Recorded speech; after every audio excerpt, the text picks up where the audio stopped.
Get high, but you can't run. Yeah, and you just started what could not be stopped. Look, cause you were thinking you could not be got. This is not a game. It's one a lifestyle of finer things. Hustling to come up on designer chains. Diamond rings. Grinding on the daily, I could try this thing. This is not a game.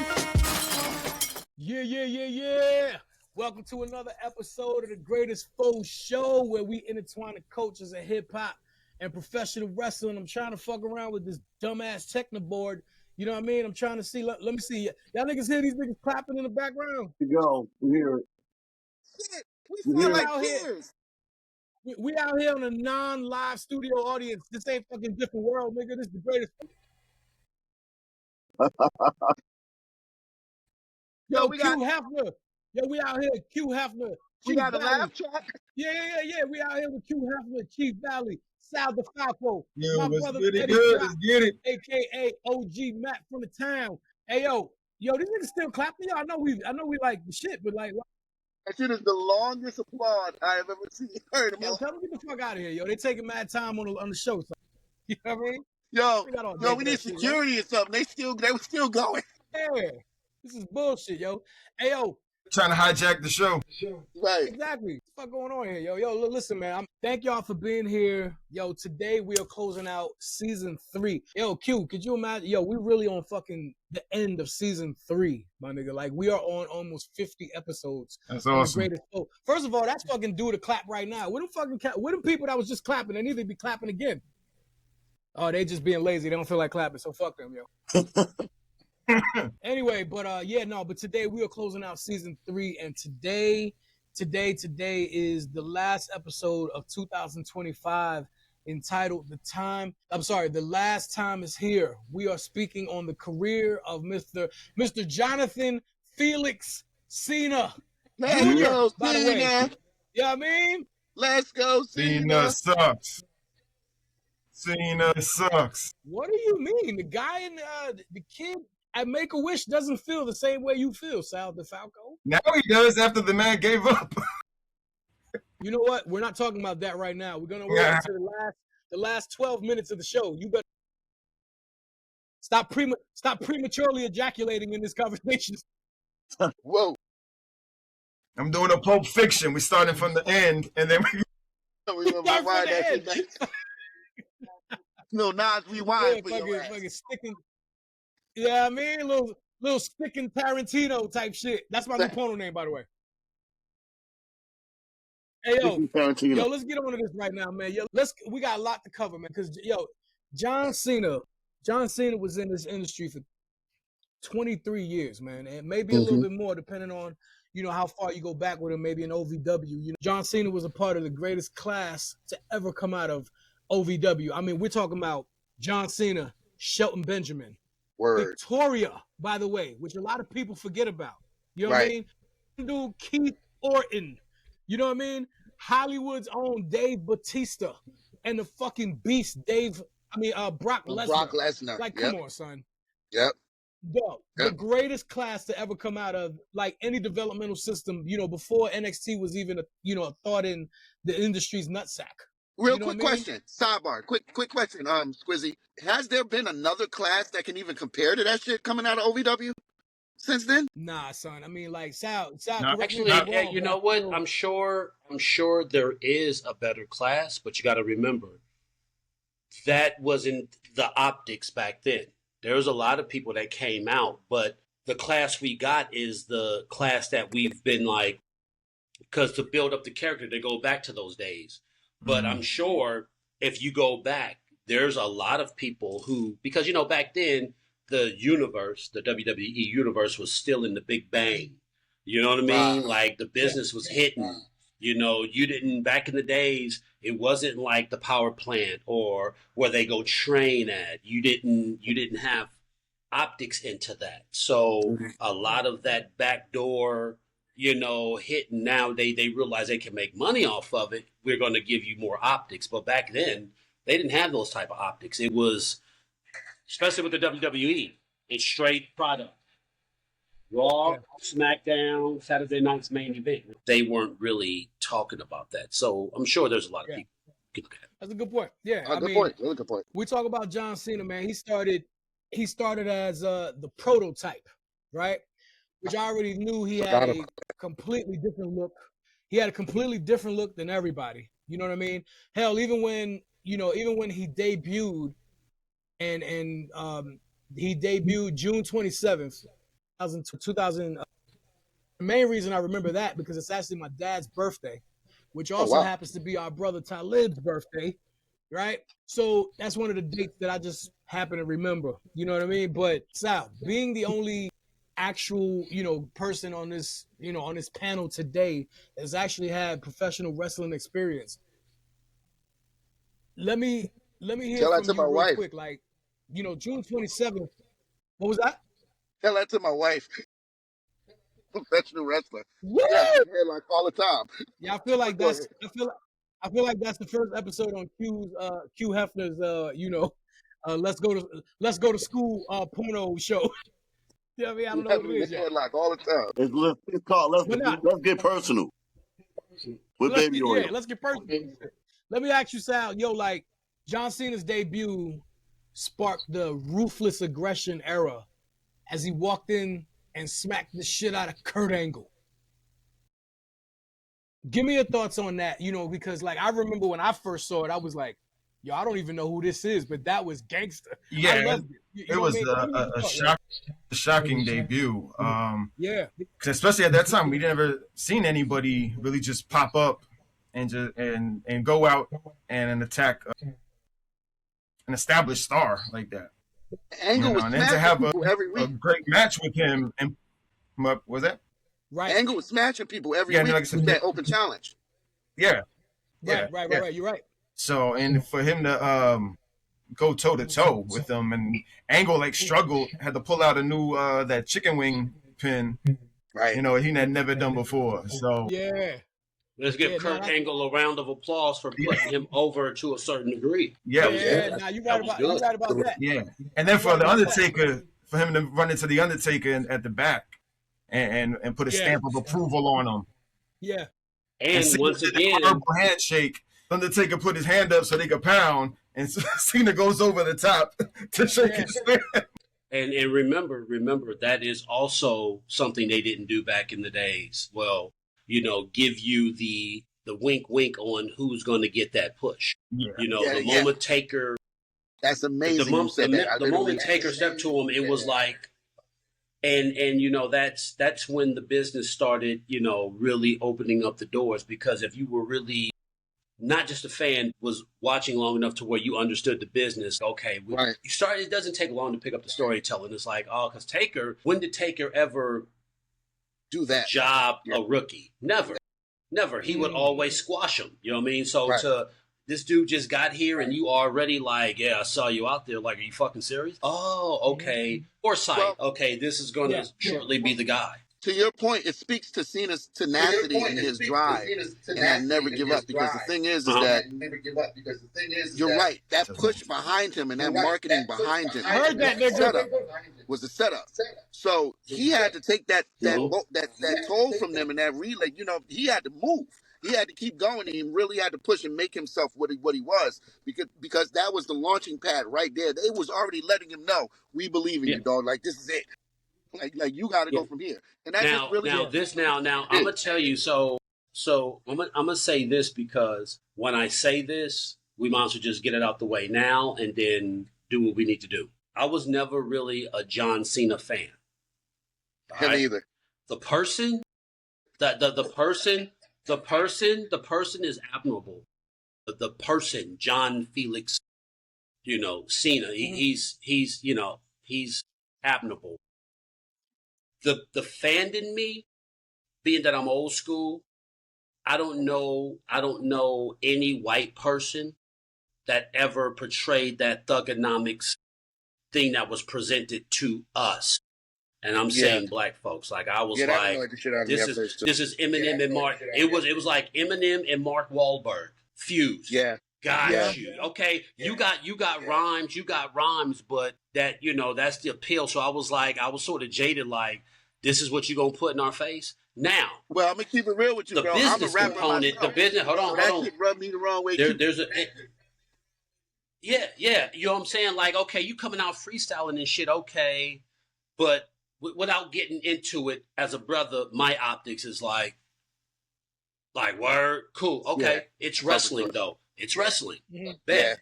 Yeah. Now the business side, I respect Cena, the gimmick, and Vince, because Vince rode lightning twice.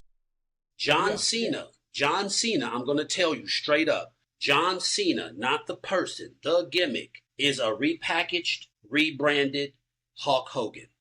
Absolutely. Yeah. Absolutely. That was one of the And you things can't, I'm so and grateful of. normally you can't hit that same lightning. Hulk Hogan had the bright colors. John Cena had the bright colors. Hulk Hogan would put you over, Hulk up, 1, 2, 3. If you think about it, Hulk Hogan is the only wrestler for the most part that has kicked out of every finish, because kicking out of the finish led up to the finish, hulking up. Bro. So Bro. you would I tell, hated and him. that was the simple. You know they say less is more. That was Hulk Hogan. What they did with Cena was give him the same thing as Hulk Same Hogan, thing. but a newer version, where it's like, hey, this isn't the old tradition wrestling. Let's see what we can do, and they hit gold. Yeah. Yep. So Now, hold with on, that being said, me taking my personal opinion and how I feel about the gimmick out the way, that is, in my opinion, the best thing to happen with, besides Stone Cold Steve Austin, with taking something, saying they love this, let's give it a shot to see if we can redo it. You can't normally capture lightning in a bottle, but only once. He did it twice. And I salute, I say, you know what? Less is more. Less is more. And they were able to recapture that formula. So with that, John Cena gets his flowers. I hear that. Bro, Hey, that's yo, funny you hold on say one that, second, because yo. I'm so grateful my son got to experience something close to Hulk Hogan. Because I used to tell that to my baby boy all That's the time. My son had the headband, everything for John Cena. He loved the shit out of John Cena. And it was beautiful as a dad to see that, because I experienced Hulkamania when I was a kid. So I was like, because Steve is for us.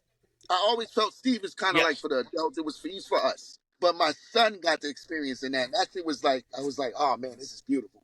So yeah, 1,000%. You know what? I'm glad you said that. That's a great point to add. Before we get to that, because we're going to kind of cover what you just. I want to cover something that you just said, Chief, in a little while. But kind of going back to what Matt was just saying, if y'all remember, so Cena had this incredible debut against Angle, right? And then just in a matter of a few weeks to maybe a month, it was like, I think when we did the heel turns of Cena and Kanye West episode, where he was like, he was like the unfinished wrestler in the SmackDown versus game or some shit, right? So I just thought that was so funny, but it was so accurate. On point. Right? Yeah, on point. Everybody knew, including him, that he clearly has the look. He has the athletic ability. He has the charisma. We know it, but there was something missing. You know what I mean? And obviously for him to be just, in fact, if I remember correctly, I think it was 3 or 4 months from that debut. He was on the chopping block, my nigga, like about to get fired until He did that. Halloween. Halloween comes, right? And then they did the tour, and Stephanie heard him rhyming on the bus. Correct. Right. Stephanie McMahon, of all people, and she comes by and says, you want to try that on TV? And John, no, because John is not an idiot. Yeah. You know what I mean? He's far from one. He saw it and was like, well, shit, why the fuck not? What can I lose? I already feel like I'm out one foot out the door already, possibly. Right. And if this don't work, why? You know what I mean? Like, so I might as well fuck it. You know what I mean? And before you know it, here's the birth of the Doctor of Thugonomics, right? Which fucking Thugonomics. I was like, what the fuck? Right. Yo. Thugonomics. The song was dope as shit. I don't want to hear shit. Okay? But hold on, check this out. I don't hear nothing. But here's something else that, I'm a Cali dude. I'm from Oakland. So I be chopping down words. Thugonomics, Reaganomics. That's the only omics that we in the culture omics, Reaganomics, Thuganomics. I'm like, okay, got you. Good play on words, pimpin'. Let's hear them bars. I'm like, okay, you got bars. Let me say something. Let me throw an alley-oop and we can swing it after this. When you talk about his career, one thing that I do have a problem with, which we have no control over, hell, the product itself doesn't have control over, is that he didn't have the right person to send him out. Austin had The Rock. And just to put in perspective how long John's been wrestling, when John came in, our greats were already chilling by the back door getting ready to go home. What the fuck? So those 23 years, the two people that could have closed this chapter out could have been Kurt Angle or Taker. And it just sucks that because when he came in and he was doing his shit, they were on the back end. Because Kurt Angle could have tied it up to where, you know, he's responsible for John Cena.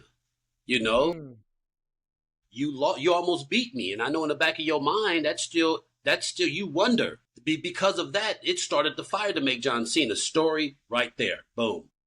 I agree with that. Taker, you know, when I confronted you, the reason why I shook your hand wasn't just because I saw that you had potential. It was because I was going to be the dude that was going to send you home. Damn. Perfect fighting. But now it's like he doesn't have, it's just like, for what he's done in the business, the people that could have, you know, he could have fuck passing the torch. Because, you know, they always say you got to pass the torch. Sometimes stories don't need a torch to pass. Sometimes that chapter just needs to go to sleep. They just need like, damn, you know, and then the celebration is your lucrative career. But hey, or whatever the case may be, it's not always pass the torch to Gunther. It's not about that. Sometimes people who are like The Rock in Austin, he passed the torch. But when you're going home, like, no, just tell the story. And if you think about it, a lot of people don't know. I talked to a couple of people. You know why The Rock gave Austin 3 rock bottoms, right? You know why, right? Tell us. Tell the audience.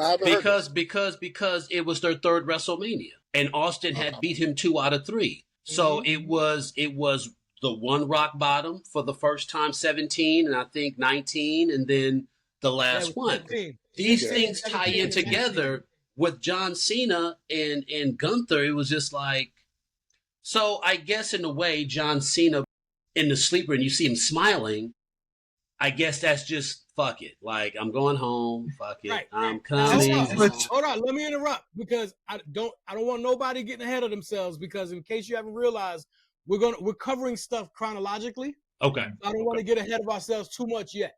Right. Well, I was in the streets blowing coke and doing chicks, man. So I fell off of wrestling from like 2003 to maybe 10. The chronological order, man, I might just be out the loop. I'm just saying. It's okay. That's why you got me. That's why you got me. It's okay. I'm just gonna be quiet like this shit. I don't remember that shit. I was doing. Hold up. We just gonna go past him. We just gonna skip past him saying blowing coke and with I was getting ready to take a poll and ask y'all if y'all still feel comfortable with him staying on the show.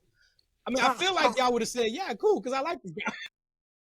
Hey, look, you already know, man, I'm here to, hey, look, check this out. Hey, man, I'm here to stay like herpes, man. Once you catch me, you can't get rid of me, baby. You understands me? So I ain't going nowhere. You understands me? So, back to the program. Back to the program. We was talking about chronological order. Speaking of chronic, I might have to go roll up something so I can be right back after commercial break. I got you. I'm right here. I got you. Yo, Q said that to one of his glowing midgets last week. He was like, yo, baby, it's okay. I left enough money on the nightstand, but I'm here to stay like herpes. Yo, Q, you ain't say that last week, yo? Yeah, that's what I was saying. Hey, let me tell you, I did not. Yo, I didn't like Cena either when he first came out, man. For real, seriously. It took me a while because I didn't like. I felt uncomfortable with that hip hop scene, like that he was pulling and like. And I'm like, what the. Like, oh, this is what we're doing. Hold up. Let me speak. Let me speak real quick. Because as I consider myself a forever Cena Sucks fan. But I actually really liked Cena when he first came in. Interesting. Yeah. The whole time. I like the rap thing. Actually, I mean, was it SmackDown? Here Comes the Pain. Was the first game he was in. I created myself. It was me, him, Eddie Guerrero, and Rey Mysterio, the Filthy Animal. I remember. But like I said, I liked him all the way up until he beat JBL, became the WWE champion, and then came to Raw. Then when he came to Raw, then he became Super Cena. Yeah. And now hold up. To me, that's where they lost. But you got to understand, business, Raw was falling off, though. No, hold up. Wait, fellas. We'll get to that. I promise you we will get to that. Let me, before we even do that, I need, because there's certain areas that I don't want to miss. Yeah, no, of course. When Dr. Thugonomics came, so you forward over to, let's see if y'all remember, his first WrestleMania appearance was WrestleMania 19. Mm-hmm. When he was supposed to battle Fabulous. Yeah. Y'all remember this, right? Yeah.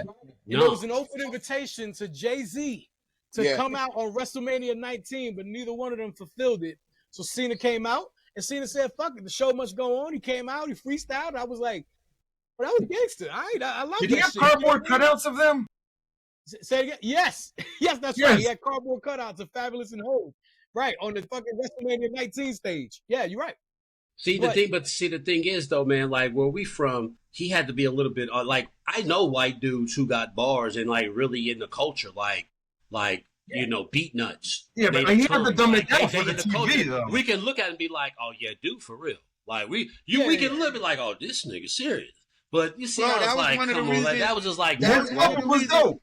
I was kind of like with him at first, too, because y'all know me, I was better. So, I'm watching this motherfucker on TV. I was like, better, bro. I'm fuller. You was better, I would rip. Like, put it this way, look, I'm so better that when Afro was like, yo, I need a 16 from you so you could be on this album, better, I was scared.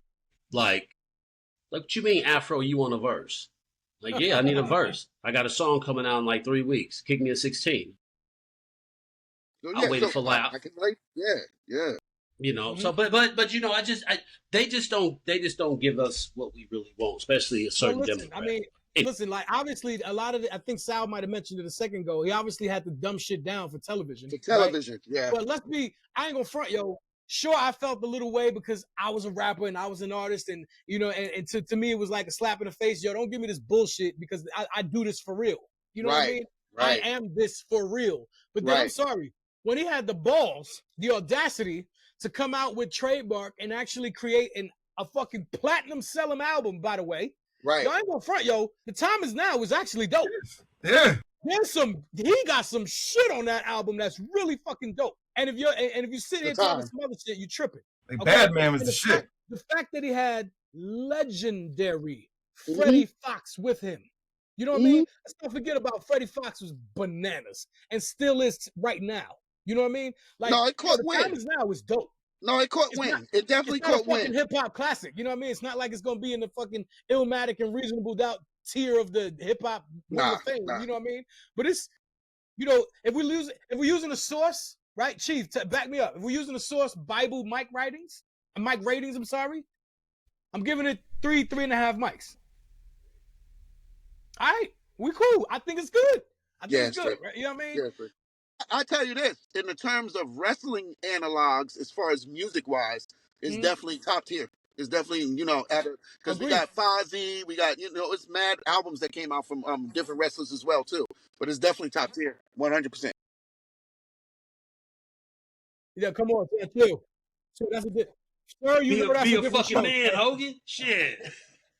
Hey, John Cena might have a platinum, but ain't no other wrestler come up with a rap album dissing another wrestler. Be a man. Be a man, Hogan. It was awful, yo. It was one of the worst shit I ever heard in my life. What was my shit? What was Jeff Jarrett's shit? I hate rap. What was that? No, that was Rednecks. West Texas Rednecks. Yeah, that was Mr. Perfect. Fucking hilarious. And Barry Windham. Hey, rap is crap. Rap is crap. Yeah. Now, Jeff Jarrett had With My Baby Tonight. Yeah. With fucking Road Dogg and shit. You know what I mean? Hey, let me tell you something. Like, I'm gonna tell. Now I can talk about this right quick because most of the shit I just can't talk because of protecting shit. But talking to Truth. Truth said like Jeff Jarrett, like he for real, like he cool. Yeah. You know, there's wrestlers that's cool with you, and there's wrestlers that can work really good with you. Yeah. So you know what I'm saying? He cool. Okay. Love Jeff Jarrett. Because Jeff Jarrett daddy is the one who told Truth, like, yo, we putting the belt on you because of what you've been doing, and woo. He said he didn't do that. Superman. You know what I'm saying? He was like, so the people's is cool. It's like, all right. Yep. And Jeff Jarrett got fire shoe game. That's one thing I can say about Jeff Jarrett. He got fire shoe game. Like, man. We had the Jeff Jarrett got sneaker game. We had the opportunity to meet Jeff Jarrett at All In. Oh, you can just tell the inner. You can tell it. You know what's man. What's up? You shit. Just off that. That's Jeff Jarrett. Wow. Yeah. Tito Santana. Right. Fuck him. Tito Santana, the motherfucker. He a pendejo. He ain't a Rey Mysterio. He ain't a Rey Mysterio. If you know, you know. Yeah, Tito Santana, I'm cool. Hey yo, but back to Truth real quick. I've been rocking his shit lately. Truth got some shit. Yeah, he got some shit.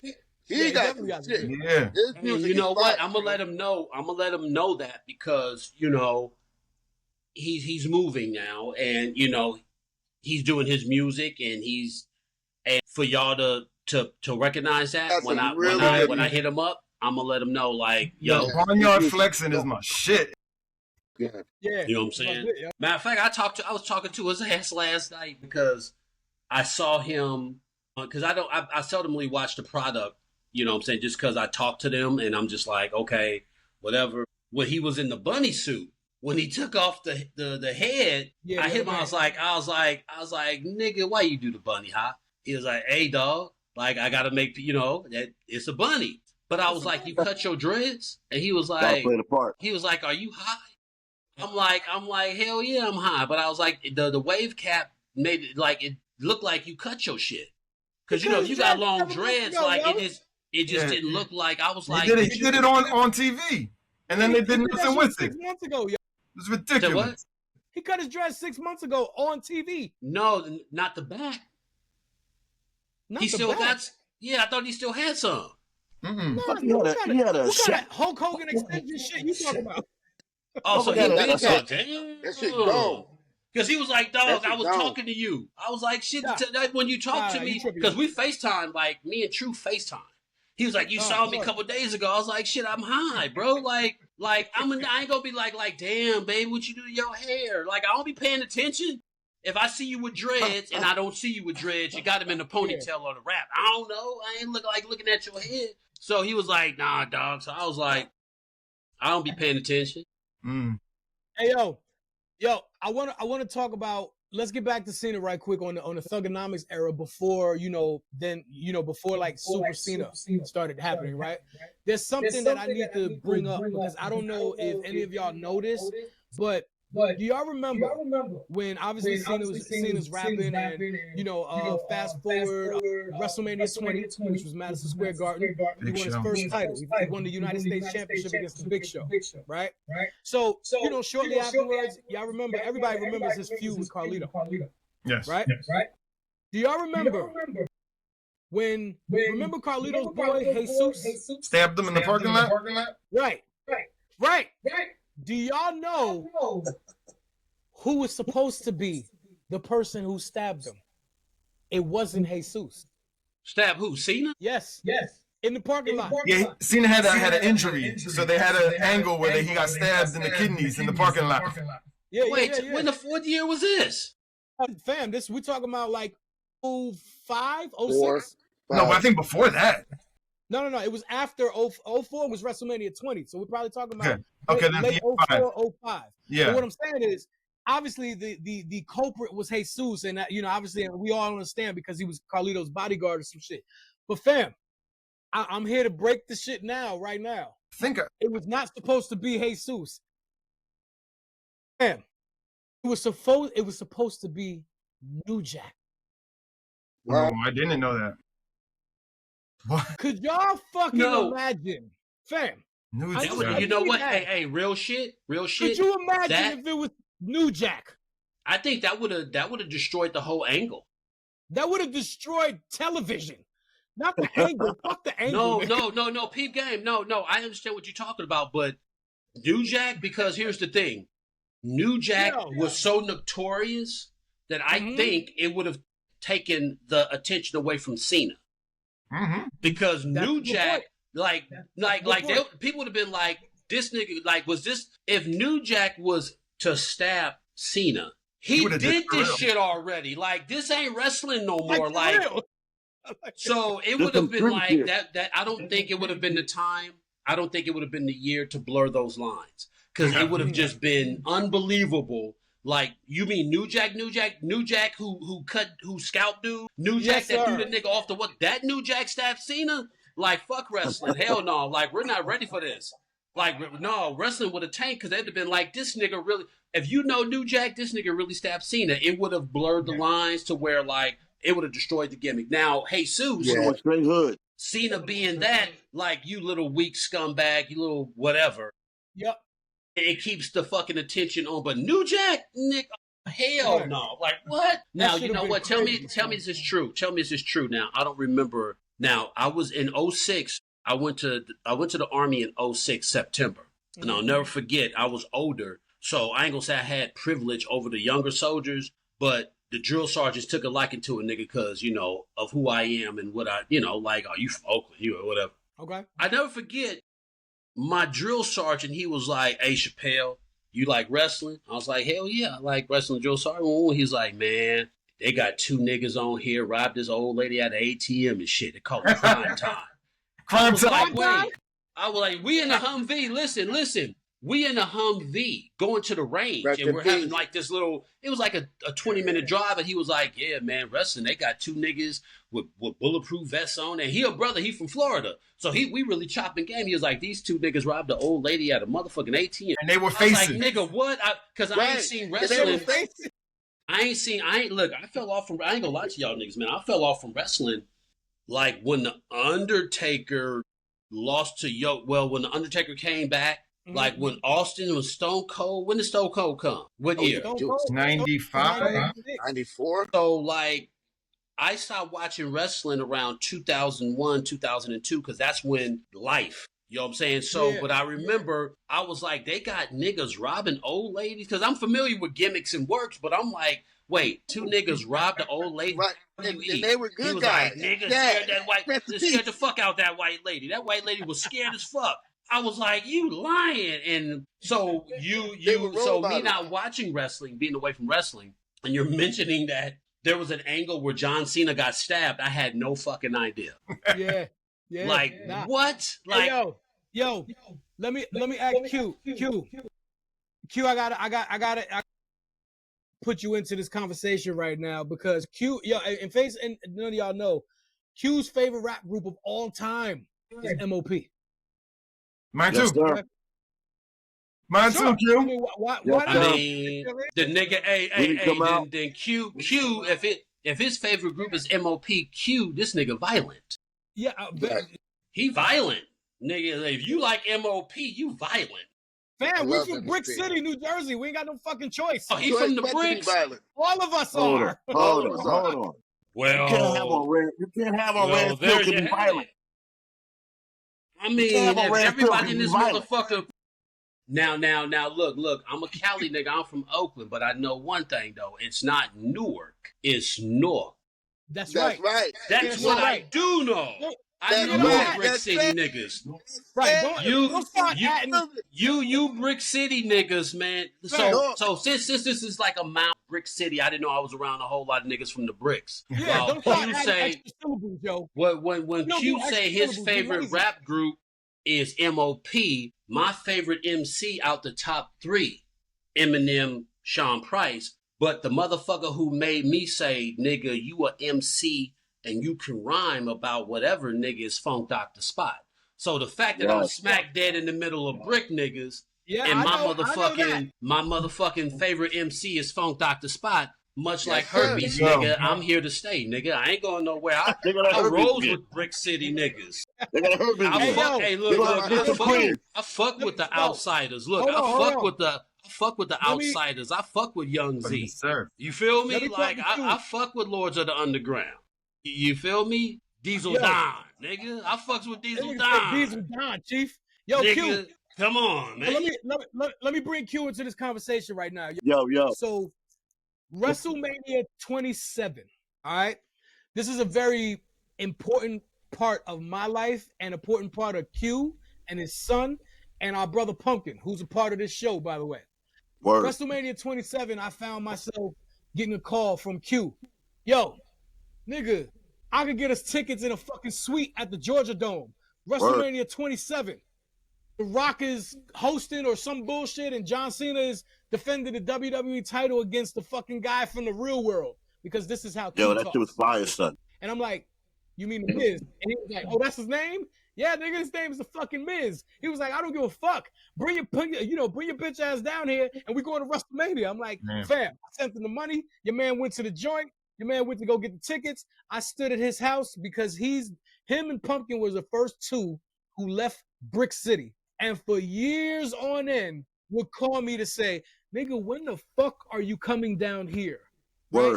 And I think it took me mad long because I realized that the sooner I got down there, the sooner I would want to stay. And I knew that my wife and family weren't ready for that transition yet. But when he said, yo, WrestleMania 27, I was like, yo, Mo, yeah, nigga, you got to wait because I'm going to WrestleMania 27 with my brothers, right? So the reason I share this story is because I went down there and we shared an amazing experience together, right, Q? In that beautiful fucking suite at the Georgia Dome. Q, I wanted to obviously bring that to fruition to show you how much you go back with me and what, John Cena meant to us, right, during that time. But how did you feel, knowing, John Cena evolved when you first seen him on TV and was like, yo, this nigga's really coming out, and that's really fucking MOP. I need to know how you feel because I know how you go back to How About Some Hardcore just like all of us do, right? But I want to know what your feelings are on John Cena when you first heard the whole MOP shit. No, you know what caught me, is first of all, when he coming out to MOP, I'm like, oh, those my niggas. And then when he did his little go through, I think he do a salute, and then he run to the ring. That take me back to my boy. That you hate, yo. Ultimate Warrior. I love that. That's my fucking cousin favorite wrestler, man. Ultimate Warrior. I love that shit, though. You know what I mean? I felt it was hard, and then it was kind of. I was thrown off with him anyway, because like he said earlier today, he like a buff version of Marky Mark. He out there rapping and shit, and he, that was a long ass run too. But but for us to be able to have that experience in real time, in real life, you know what I mean? Eating our little free food and shit in the back with our own personal fucking, me, I be trying to do it up sometimes. I be acting like I'm it was beautiful, man. bougie. We had our own little bartender. We had a waiting line, none of that bullshit. We just sitting in some comfortable ass seats. Oh shit. Yep. And we enjoyed that. My son got a chance to be part of that. You know what I mean? My brother, we did the damn thing, bro. They got to bring their ass back in Georgia. Hey, tell WWE bring their ass back to Georgia. They'll be back in February, yo. We going. Stop. Get over it. All right. Hey, yo, Chief. Let me ask you something right quick, yo. Do you think John Cena's, the rapper gimmick, right? Was that Vince trying to be funny? Was it culture appreciation? Appropriation Was it or a sports appreciation? entertainment parody? What? Like, what do you, Chief? Like, I want to know what you think about this. Given the time and the era, I think it was a cultural appreciation, not appreciation, but appropriation. Okay. Because around that time, Eminem was hot like fucking fish grease. So you had the white rapper out already making waves. So how easy for Vince to just fit that right in there and to be, what I'm saying? It was happening already. You know what I mean? It wasn't easy. It wasn't hard to put that into the fold. It was already happening in popular culture. Eminem was outside.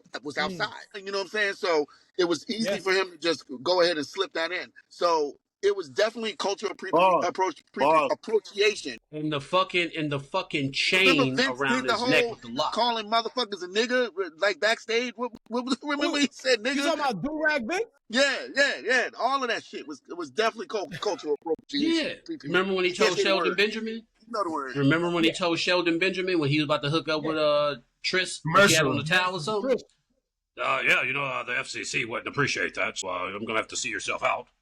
I was like, damn, like, you promoting, like, a brother with the white chick. Like, you know what I'm saying? Like, for real, bro? Like, man, like, playing in our face. What's up, my nigga?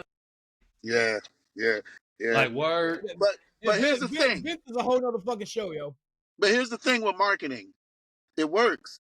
You know what I'm saying? If we see it today, it works. Like all that fucked up shit works. We see it on the internet every day. Like, you know what I mean? That shit works. You know what I'm saying? Get you views and get you it works. So he knew what the fuck he was doing. Yeah. Like, he knew what he was doing. Like, what's funny? What's funny is that Austin and John Cena are gimmicks where white man can pull it off, black man couldn't. Hell fucking no. A no brother way. stunning Vince McMahon and amplifying people's voices to fuck their boss up? Absolutely not. Hell no. The brother who comes out to hip hop, the brother that comes out, like, that's what y'all do. What's cool about that? But if you swipe them and be like a white dude who's Eminem and Mark Wahlberg and he's from Boston, there's the legitimacy right there. Boom. And then you got a pissed off white guy. Parallel, because nobody could be Eminem. No black dude could be Eminem. No black guy could come out shitting on his mother back then. No black guy could ever say, I'm killing my baby mother and put her in the trunk. That shit would have never and you know what? worked. All of that and all that shit, that shit sold. And a pissed off white guy even beating his boss ass to include stunning women would never be as dangerous or scary as a black guy doing it. Yeah, they're not gonna have a black guy getting drunk on TV. Like a white guy drinking on TV. That's cool. Right. Sandman smoking on his way to the ring. That's just great. So John Cena was able to fall into this wedge where he was able to mimic cultures that, we know dudes like that. And like I said, my thing was like, it ain't like it's foreign. Like, we got it. Fuck him. We got, forget one of my favorite MCs, but we got R.A. the Rugged Man. You know what I'm saying? Yeah. We got the white dude who who people know, but those people don't know. See, those people know him, it's offensive because we know white dudes like that who's not him, but R.A. the Rugged Man. So our optics and what you feeding us is like, bruh. Now, don't get me wrong, Vince, for what it's worth, I'm 48 and I wear jorts. Thank you, John Cena. I wear jorts. Hell yeah. They look dope with Timbs. I don't give a fuck. You know what I'm saying? So, but let me throw this out there. You feel me? To Rich's point, that shit would never work today. Hey, yo. That would never work today. No. It wouldn't have worked back then. Today, yo. It wouldn't have worked back then either. Fuck today, my nigga. Today is a piece of shit, my nigga. Hey, yo, it wouldn't have worked back then. Hey, can y'all imagine JYD coming out with a 40? The Falco talking. The Falco talking. Wait, Q, what'd you say? I said, that shit wouldn't have worked back then either. What if JYD came up in the ring with a fucking 40? They'd have locked his ass up when he got up there. Junkyard dog? Dog? Now, let me tell you something, Vince. I'm drinking this F.O.E water. Don't make me head much, Vince. A black motherfucker with a 40 in the middle of the ring, drinking that, man, they'd have locked his ass up, man. Wow. They'd have fired his ass the next day. What you got to say, Sal? Sal was trying to say something. What's up? Go ahead, Yeah, Sal. no, I'm saying, the one thing that drew me to Cena as a white guy who loves hip-hop, like, I saw myself in him. So I can understand how you guys could look at it and not like it and pick that apart and stuff. And it makes sense. But for me, I looked like, except for the muscles, I looked like Cena. I dressed like Cena. Interesting. And you know what, Sal, for what it's worth, I'm going to tell you as a brother, I'm going to tell you this, Sal. I can't speak for everyone else, but when it comes to, like me personally, I know if you perpetrating a fraud or if you're a student of the culture. And I know the origins of hip hop to a degree where we created it, but I look at it as energy. You can never contain energy. If your energy is magnificent, it's going to start with you and it's going to transcend everyone else. I'm able to see if you're authentic to it. So there's a lot of white people who are really like, it's a part of they're a part of the culture. It influenced them, whether it's breaking, whether it's graffiti, DJing, MCing, or just having the knowledge of self, to where we could tell if you're a part of the culture. And if you happen to be one of the white dudes who don't look at it as, oh, this shit is just cool, but no, you know the science behind this shit. It ain't hard. We could tell authenticity. So if you see yourself in John Cena, that's dope as fuck, you know, because I'm sure in your heart of hearts, you're not just a fan of the culture. You're a student of the culture, and you have embodied these principles that was dispersed when the big bang of hip hop happened. All the particles and energy went out. If you embody that shit, motherfuckers, put it this way, motherfuckers talk about hip hop, this, that, and the third, but can't nobody tell me Crazy Legs didn't get a dose of fucking gamma radiation to be the white dude breaking and being a staple in not just hip hop culture, but breaking, a white dude. Right. You know, and when people see him, it ain't like this dude right here, like, you know. Crazy Legs is Puerto Rican. Yeah, Puerto Rican. Correct me then, Puerto Rican. Whatever white dude. It's a big major difference. Okay, well, yeah, y'all was there too. Puerto Ricans was there. Search. They took it. MC Search. There you go. Who? Well, I will say about Search. Search, he took care of Nas. Yes, and for him to I share just that seen a story, video of him talking about this. For him to share that story about his publishings and shit. Yeah. Yes. MC, so you got Eminem, R.A. the Rugged Man, MC Search, 3 top white dudes in hip hop that put on, and yeah, word up. So that's that. Hey yo, Sal Chief, let me I kind of want to ask y'all like a dual question, and I kind of want to see what both of y'all would say, right? Being that now, Chief, obviously you and I, you know, we've had, you know, we've done amazing music together. I mean, we've been doing this shit since high school, right? We know we've performed in front of thousands of people, millions of different places. We know timing, cadence, crowd control, all of that type of stuff. How much do you think that stuff helped him portraying kind of like a rapper hip hop gimmick in the ring? Because let's not forget how important timing, cadence, and crowd control is as a pro wrestler. Facts. Let me say something. Let me interject. I don't know. Was that Stevie's background? He slowed his rhymes down. Background? No. It's not that his background. It's about his that's the character he was portraying at that time. But you know, let's remember, he's one of the best. He was just John Cena when he debuted against Kurt Angle. He was 4 months almost getting fired. So he basically was a rapper from the beginning. Yeah, I would have to answer that with a question, because the thing is that was Cena ever on the rap circuit before wrestling? You know what I'm saying? Like, because then it would come easy to him. I don't think so. It wouldn't be something you would have to portray. No, but not as an artist, no. But right. John Cena is hip hop. He's always been hip hop. He's loved hip hop from the beginning. He's a student of the game. Okay, you know then cool. All right, so with that context, right. With that context, and now I can answer your question. Then, it would probably become easy to him. You know what I'm saying? Because it's the same parallel as far as controlling the audience and knowing what to say and what to do based off of what your audience reacts to, and that's what wrestling is. You know what I'm saying? So I think that would, to answer your question, I think that would definitely became easy to him. And then also you got to remember. You got to remember, John Cena wanted to be in the Marines. He wanted to be a police officer. So he was a fan. He was a fan of the culture. I don't think he was a student of it, because if he was a student, he would have thrown that in there. Like, man, I tried to, you know, I took my step at, like, nothing he says incorporates that. At one point, he was trying to, you know, be an MC, unless he's just a fan and he just appreciated to where he felt comfortable to do it. But I personally feel the reason why he was able to pass it off is because of how he rhymed. He wasn't out there spitting, spickety-pickety-bitty-bum. He was doing, actually, if you think about it, he bit from battle rap. Now, I know you out here looking at me cool, but you don't realize he allowed white people who probably don't have rhythm to say, he was hitting them with Dr. Seuss cadence. Now, just a simple, what's the name? But he had to, so they would gotta catch on. you can hear, Eminem was you'll be like, around this time, so it was easy. I mean, you got to remember, Eminem was really hot, like fire around this time in popular culture. So it's very easy for him to just do, to insert that in there. So like, agreed. But the cadence, but the cadence allowed the average wrestling fan to follow along to what he was saying. Because if he was trying to hit him with the ribbity-rabbity shit, it'd been like, no. But, right.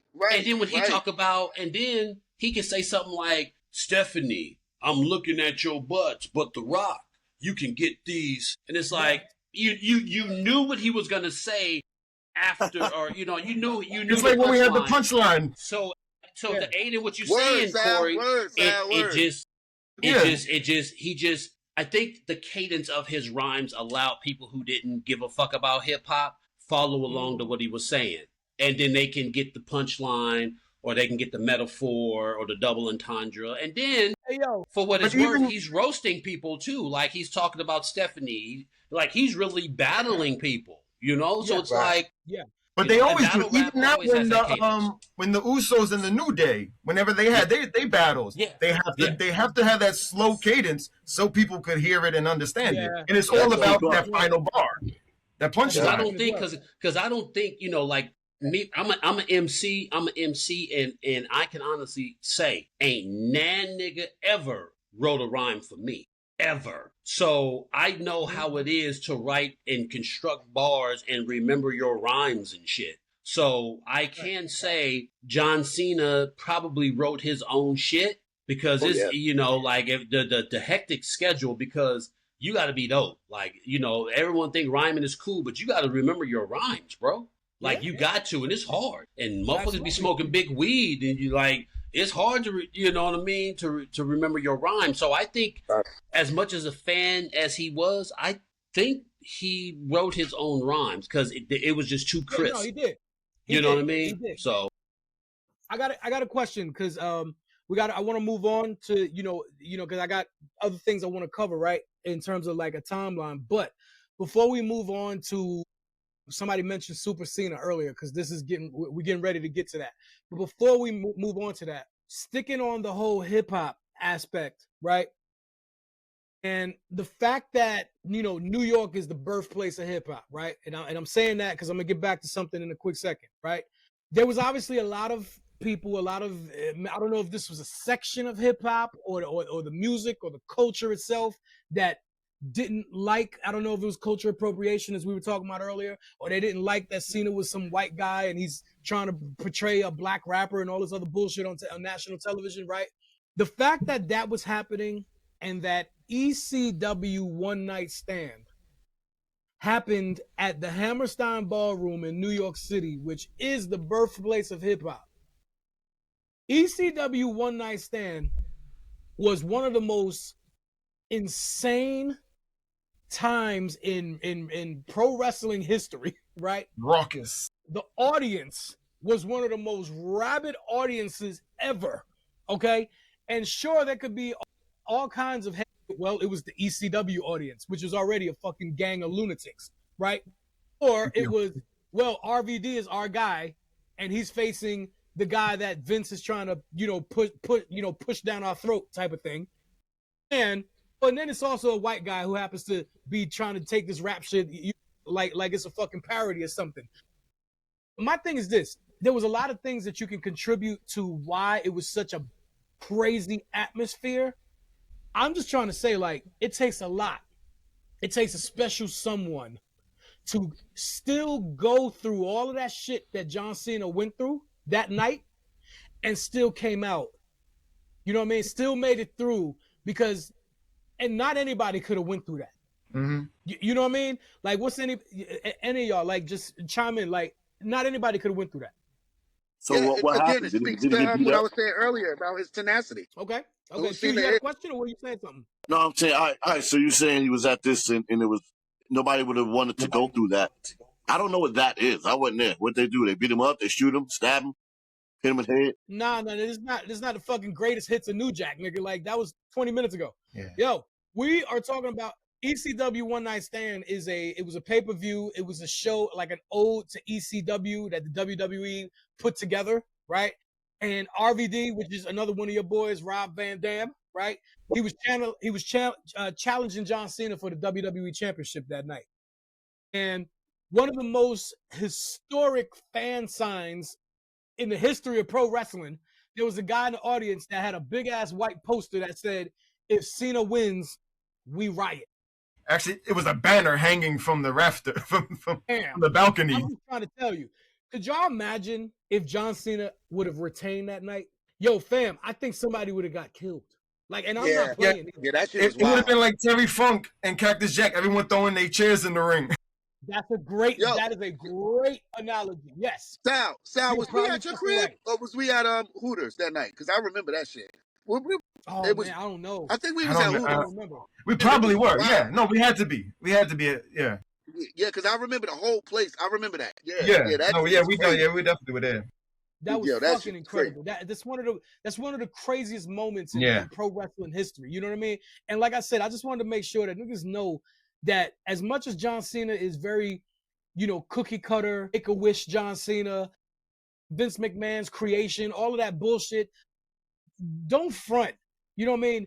John Cena is hip hop. You know what I mean? Well, and there's not a lot of people that could have went through the shit that he went through and still made it out on top. Again, you know what I mean? It speaks to that never give up, that tenacity who John Cena is, yo. Like being able to go through all that shit. That's the second time. You got one more strike, and you're just getting the fuck off the call, my nigga. Yeah, man. I don't. You know what? How I feel, man. Like me personally, I like the message, but I'm a bitter dinosaur, man. It's like you did good. You're a second coming to Hulk Hogan, but like I guess I grew up out of that in the sense like never give up. Okay, that's cool. Say your prayers, train, eat your vitamins. It's just, you know what I'm saying? And where I'm from, I guess the Attitude Era spoiled me because the Attitude Era, I was like, yeah, like there's some real shit. And then the whole Super Cena, it just made it obvious that this wasn't a Stone Cold. This wasn't the Nation of Domination. Yeah. This wasn't like it wasn't the Ron Simmons, the Farouk. You know what I mean? It wasn't none of that. It was like the fabricated shit, which blurred like, okay, we get the message. Okay, you for the kids, bro. Like that's how I look at John Cena. I was like, you for the kids, bro. You know, and don't get me wrong. Don't get me wrong. Like I said, you captured lightning twice. You know, the demographic is the little kiddies. You know what I'm saying? I mean, I think John Cena came in at so many right times where it's like when you give people the Attitude Era and you got clad, nude, puppies, you know, the whole match where Edge and Lita is whatever, you need to say, hold on, we forgot about the root fan base, and that's the kids. Okay, give them a Superman. They need another Hulk. Okay, boom, here you go. Blah blah blah. Wow. So contribution to the business, dope. I love them, but you know, and like right now, like I hate to say it, he doesn't really have an appeal, bro. Cody already got the suits. You know, like it's just like he seems very, very boring outside. Well, like he just seems like, you know, like he has no. Say what? The times dictate that. So you got to well, you know what? But here's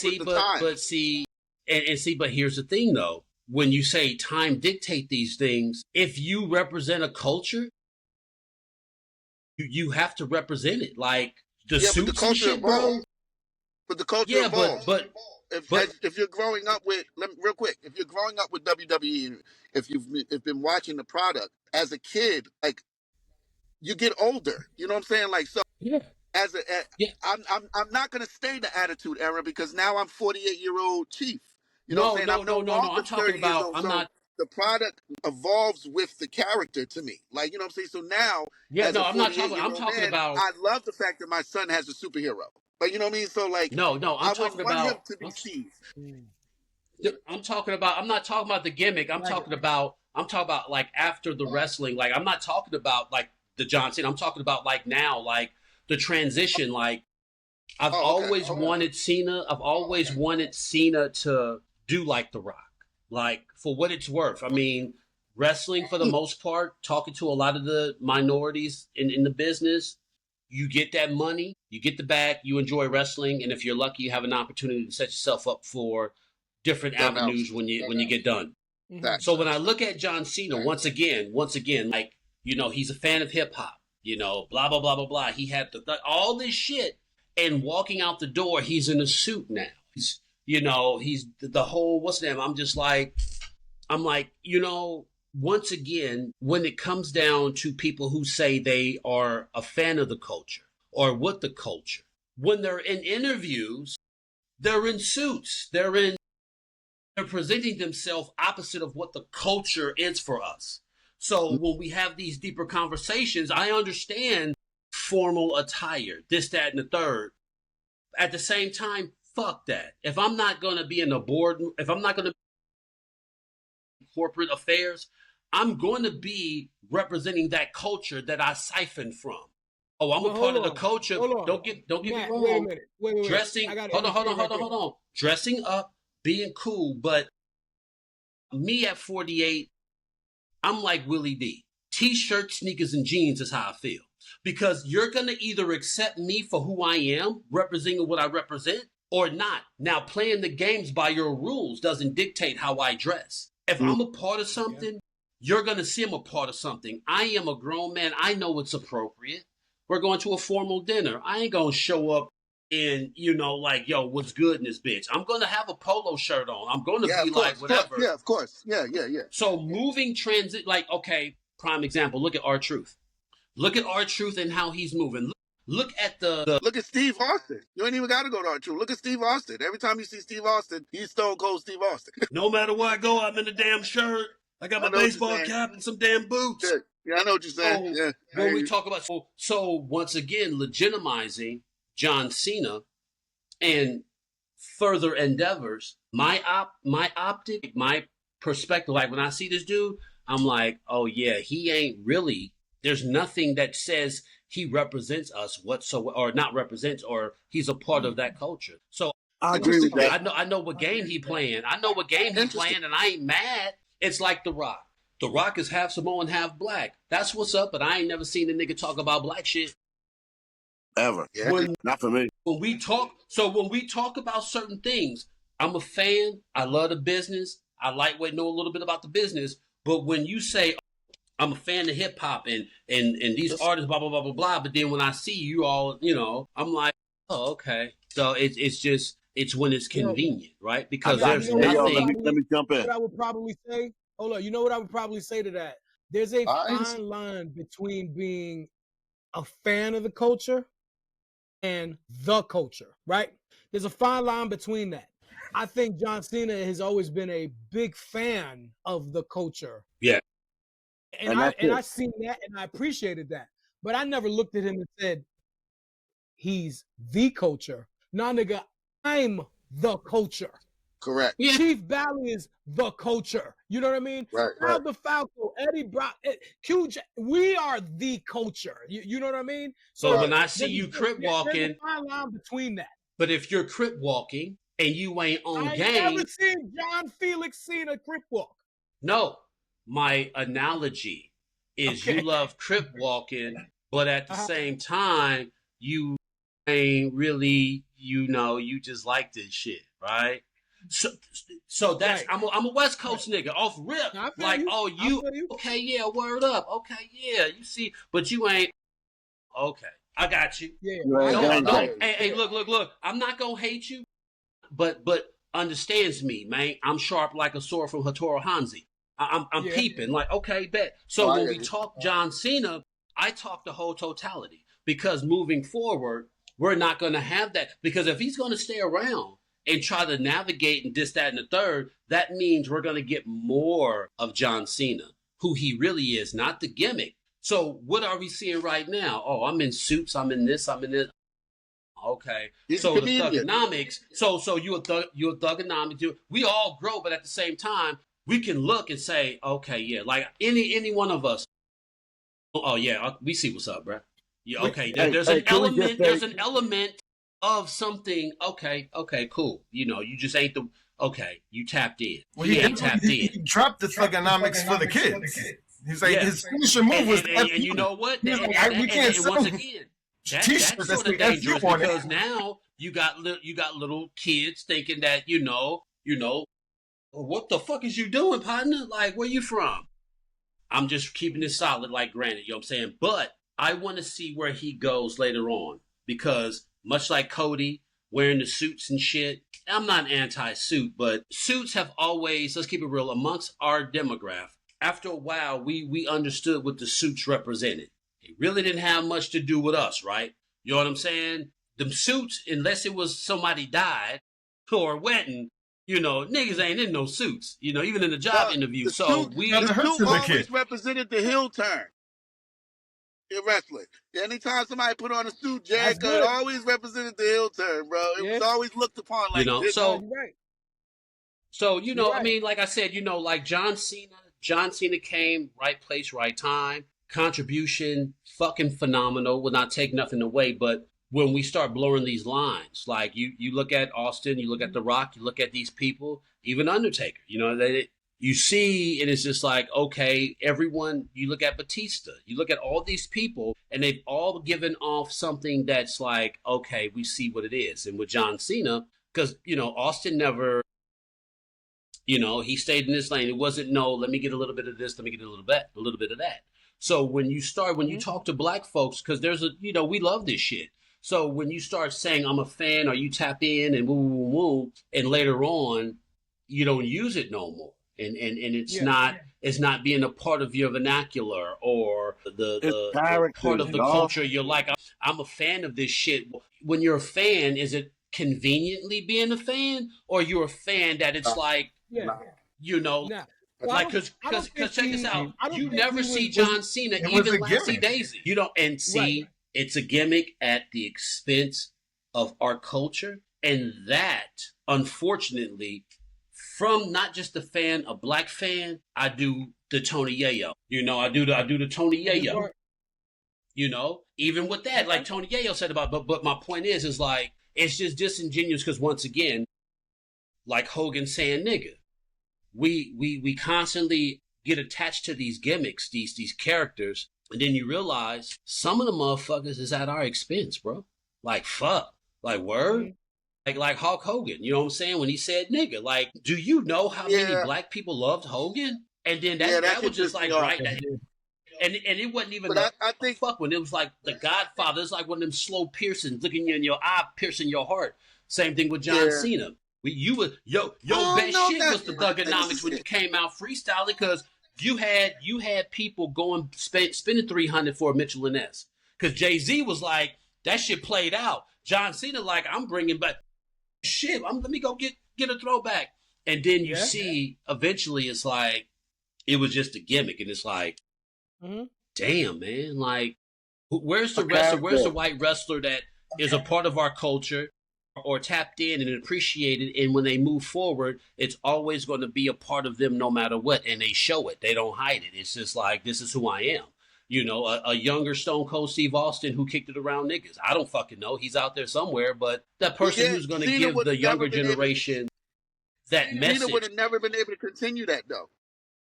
Like, again, it spoke to the times because Cena would have never been able to continue being thugonomic Cena because Eminem changed as well. Like, so remember, it was forced. I wouldn't say forced. But there's always that continuity, or because Eminem was the shit at the time. You know what I'm saying? So it was easy for that.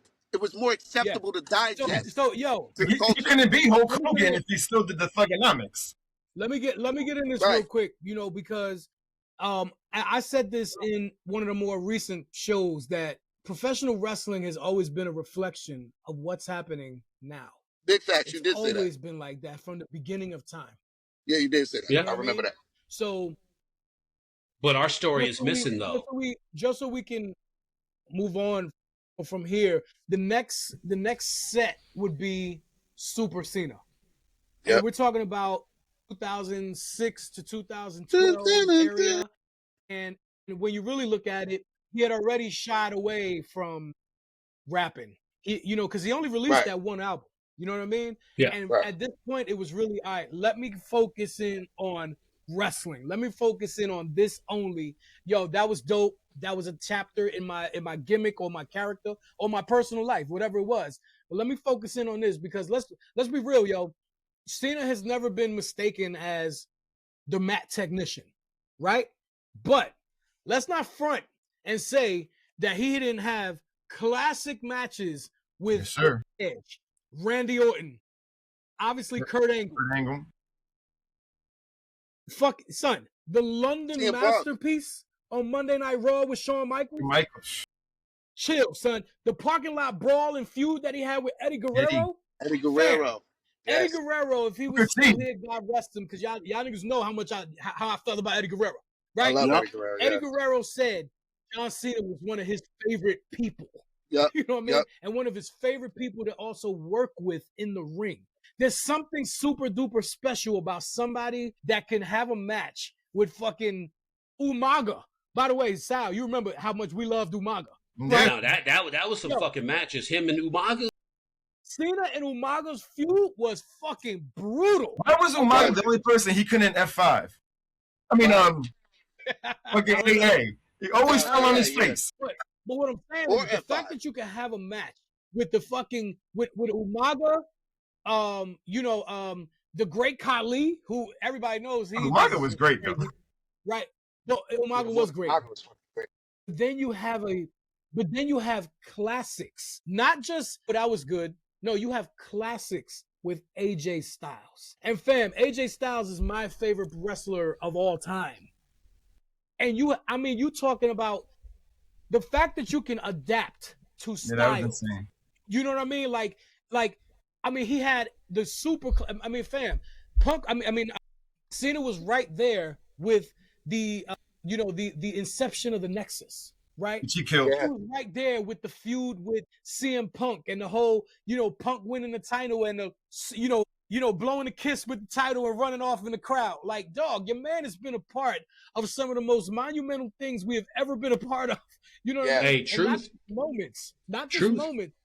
Truth even said it. Incredible matches. You know what I mean? Our truth have said it. Talking to him, matter of fact, 2 weeks ago when they were going to Pennsylvania, he was like, John Cena, and I told you what our truth got planned, but he said John Cena was a solid cat, but he also said that dude's strong. Like, if you like Sal, so you've been wrestling, so you know the feeling, and I know the feeling. I don't know if you guys know the feeling where someone lifts you up and you can tell that they're stabilizing you while they stabilize you. They're lifting you up and they're stabilizing you, and then they lock you in. He said John Cena would scoop him up like a feather. Like, I don't know if you've been taken off your feet like a person move you.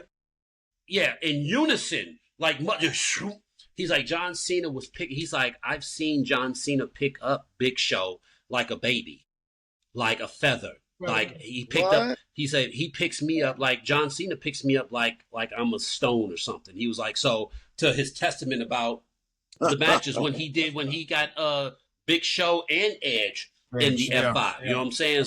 It's like Cena is, our truth said Cena, Brock, Mark Henry are the three strongest people he's been in the ring with that can lift you up. He said I was fucking with Brock. He said, he said I was fucking with Brock. He said I always fuck with Brock. Every time I see Brock, I like, motherfucker, I beat your ass. Like he always just fuck with him. Like, you big motherfucker, I beat your ass. And he said one day, Brock caught me. Like, I was fucking with him. And he was like, all right, truth, I'm gonna get you. He says, maybe 15 seconds later, I'm moving. Like, I'm moving. And he said he was like, Brock had came and locked me up and started walking. Like, he locked my and just started walking. He said, I'm just moving. He said he picked me up so fast that I was just stuck moving. And he said that's how strong Brock is, to pick another grown man up and just have him, and not like walking, but like that means he's stabilized you. He says that means I'm stabilized to where we're moving as one. That's strong. I was like, yeah, that's nuts. Yeah, I'm a smaller guy, so I've been taken off my feet without even knowing it. Hey, yeah, we all know what this means, right? Yeah. You can't see. And is it just me, but I can't see Chief anymore? Yes. And Yeah, they Chief. I see them. Yeah, man. You going to stop waving your hand. Wow. Right? Wave your hand, somebody else leave. Boom. That's crazy. You know what's interesting is that I was getting ready to go on to our next section because we have a very Like, you can't see me. No. And I don't know what the fuck the other two fools are doing. So I guess they're going to have to get back in when they fit in, right? We got a very special guest that's chiming in right now because the next kind of section after the whole, Super Cena thing happened, it was when he was, I guess, an icon and an icon to like right before, I guess, the fine line between whatever time frame was John Cena's becoming an icon, the attraction, right?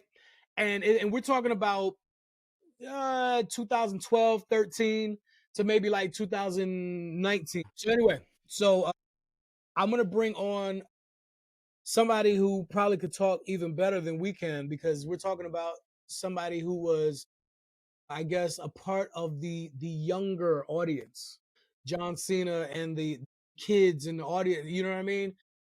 We are bringing on my son, Mr. Mari Camacho.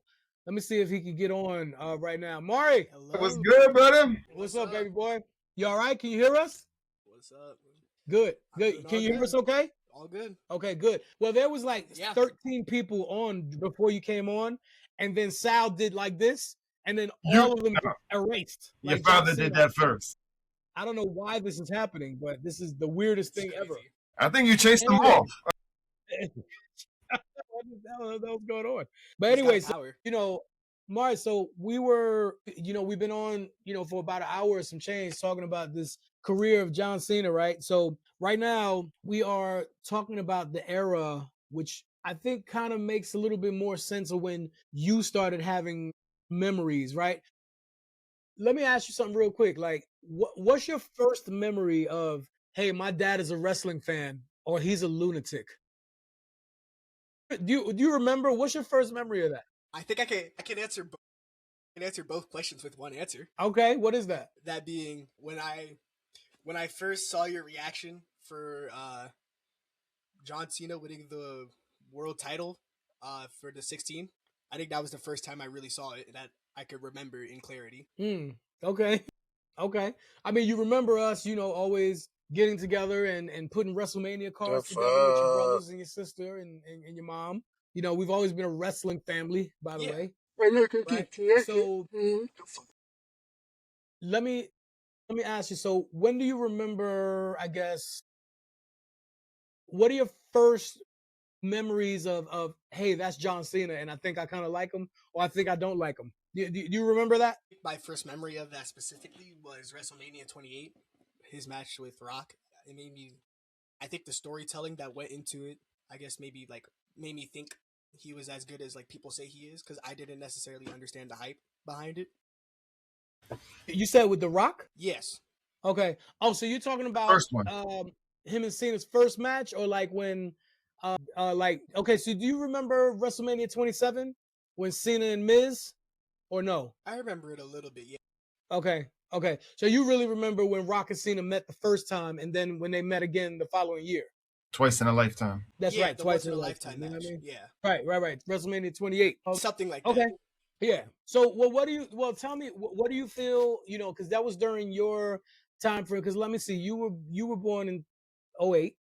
Yeah, you were born in 08. So this is, Sal, so when was, 28 was what, 14? No. Wait, we went to 29. Actually, it might have 29. I was still on the 3 to, no, that was 11. 2011. Whoa. What? Really? Okay. Yeah. Let me see something. All right, so let me ask you. So, what are your either fondest memories of John Cena? When you were 6, 7, 8, 9. Because by the way, Sal, I'm like, I have a 6 months away 18-year-old getting ready to graduate high school. Jeez. You know what I mean? He's the last of the machos in school. You know what I mean?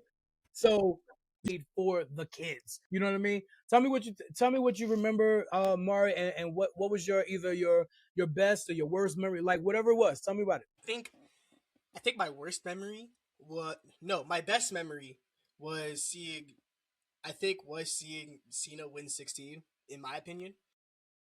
I don't know, it was like seeing like Cena being able to step to that like higher record, like compared to like Ric Flair having more world titles now than Randy, Triple H, and so much more. Really made me see like the world sees something in John Cena, and maybe I just haven't caught along yet. And I think that's really what triggered me catching along to really how good John Cena really was. Okay. And I think no, go ahead. I think my worst memory was you said the first thing you said was your worst memory. Then you gonna finish off with the worst memory? No, he switched it. He switched it and said his best memory. It was best. It was best. Whoa. Okay. Trying to think, my worst memory? I have so many. I think my worst memory was what really was my worst memory? It don't have to be. Don't listen. Don't let your uncle tell you that you have to force a worst memory. Don't do that. If you ain't got one, you ain't got one. The worst memory is that he never went against the Macho Man. Yeah, that's the worst murdine. Yeah, that's right. The Macho in the square circle with me. Because, I was John Cena before John Cena. Yeah, believe that. What in the black machismo is happening right now? It only can be proper that we send John Cena off on the finale without have the Macho Man. Right? Yeah, because the beat goes on. I'm right here live in the video scope. Yeah. Right. Hey, am I speaking to the Macho Man like through the pearly one and only? Yeah, often duplicated but never replicated. Yeah, the Macho Man, right. One and only, man. Yeah. I'm not Jay Lethal. I'm not Dan Soder or Will Sasso. I'm Macho Man. That's right. No. Alpha and Omega. Yeah. So, Macho, considering that we had no idea we were going to be like this is crazy. Like, I'm at a loss for words right now, Sal. Well, write it down, man, and read it, man. Put some words in your mouth like alphabet soup or something. Yeah, let's go. That's right. What you got? Excuse me. Sir, we go clan, and he was just nice to meet you, Maury. Like the Macho Man. But why am I the Macho Man? Because if you ever remember, a lot of times I've always said that energy is everlasting. Yeah. Who can harness the power of the Macho Man? This vessel right here. So let's just say he's possessed by the Macho Man. So it's the body, the mind, and the soul all in one. Yeah. So when my heart stopped in Randy Poffel's body, yeah, I just traveled the universe. You understand? Yeah. I was just waiting for that perfect vessel. All over the place, man. I'm in heaven. I'm hell. I'm up and down and around. I'm all over because of okay, let me ask you. Do y'all watch, wherever you are, do y'all watch the Greatest F.O.E show? Yes, we absolutely do. Matter of fact, yeah. The Greatest F.O.E show, man, I think it's a certain deity's favorite, man. Heavily favored. Really? Wait, whose favorite? I think it's the person who said something along the lines of let there be light. But I had to step out the way first. But he tunes in too. Yeah. Okay. Everyone watches it. Yeah, man. Yeah. There's a couple of people who are disgruntled, but they never really mattered in the first place. Yeah. Oh, okay. And I stay away from the pukester too. I don't like the pukester. I don't like. Yeah. Well, a lot of us don't. But I never did since I was 9 years old. Very good, man. You're a wonderful person. Hey. Yeah. You can see the wicked in the world. The lust in his ass. I saw the lust too, and you saw it. WrestleMania 5. Ever since then. Fuck Hogan. Truth be told, man, me and Linda had a little extravagant time, but that's a video for another day, and he's not here to defend himself. But let's just say the lust he had in his eyes. Yeah, well, lust there be. Yeah. So next summer, I got a new mixtape coming out. That's where lust in his ass, man. Might have a remix with yours truly. There you go. Hey, yo, I'm assuming you got hella flying elbows to attend to wherever the hell you just came from, right? Yeah. So Before we let you go, I do want to ask you. But it would be nice. I don't know if you're like, aware or they not, but always right would now, take the from Greatest us. F.O.E show is live right now, and we are That's recording That's why it's tough. the last episode of the 'Cause newest no, season. I mean, I'm don't sorry, have the to- most recent season. like, And we're talking for about the me, career of John aren't Cena. just there I know either. you guys are like, I don't know, me, like, 3 or that's 4 inspired generations myself. apart. Right. He's now retired. And you like, go he's, and like, you no paint it and longer make it lacing the this. boots or the pro kids up. Or the Buster Douglas, whatever the shit's called, right, Sal? Right? Whatever the shoes already, right? He's no longer lacing them up. I need to know, like, are you gonna, this one got ears. are you gonna try to like? I need you to like cut a promo and see if you can maybe get him out of retirement. I would love to see the like Macho Man and Randy then Savage we get against down John to the Cena. language. Like, As much as we would love that to happen, There's a nod to fortunately, these people and in there we that know live a lot in of this things, country. and we Yeah. always I check go to in the and rest, hear but I how want to people rub really it up and make feel. it you. Safe to say This that and nothing's going to that, get like- John Cena back in the ring. He's done. He doesn't I mean, want but to do it that's what anymore. He's also paid his dues. He's she's not going to here be for. sometimey like Mark It's to let people and other know. people. He's Yeah. completely done. So as much as I would like to get in the ring with John Cena, I would win. That's it. He would definitely lose. Yeah, gives the Macho Man no chance. But like a snowball's chance in hell, he's not gonna make it happen, no matter what. I won't be able to do what he did to The Rock. If you catch my drift, remember he lured The Rock back into the ring talking smack. Yeah, But I feel John like we Cena's still not would gonna have been able bite, to and I say, will I was definitely fine. say he's making the right decision. If you catch my drift, yeah. So then you Yeah. can go. He gave up and his take career. That's fighting words. Hey, listen. Hey, Mach, I appreciate you coming on. I mean, Well, actually, he they call me was Mach. not- Like, that's actually my name. He was 1-6 Just here. call me whatever you With want. Just don't call me late for in your dinner. stadium. I'll be there on time, That's right. 15 minutes early. That's Yeah. right. Well, So he is down appreciate you 2-6, coming on. but Like, now he's down y'all got a 2-7. question for the Macho Man He before got he, made like one, I and told he you, was like, okay. I'm sure he's got like a flying elbow to drop somewhere. And then Pittsburgh has Job lost didn't pay here. me my money, so I got to pay him a lot visit. of You know what I'm saying? Job, Okay, that's fair. he's been funny ever That's since fair. God Yeah. gave him everything Yeah. back. So, yeah, if you got any questions, let me know. If not, I can skip my loop. How is Okay, Stephanie? understood. Now, Stephanie, well, how's Stephanie doing? Whoa. You've been reading Which my Stephanie? diary book, haven't you? You Gorgeous got my George? diary book. But let's just say, in conclusion to Stephanie, that a certain paternal figure was fully aware of it. Oh. Based on most recent events, yeah, 2 + 2 = 4, no matter how long it takes for you to solve it, right? Yeah, understand. So, How long it takes for you to This is solve true. it? This is true. so yeah, but Then yeah, that's the she's perfect way for you to get the hell out of here. Mach. yeah, that's Thank you right, so much because for the joining us. FBI might be knocking on my door or somebody's door soon. So yeah, Macho Man, Thank dig you. it.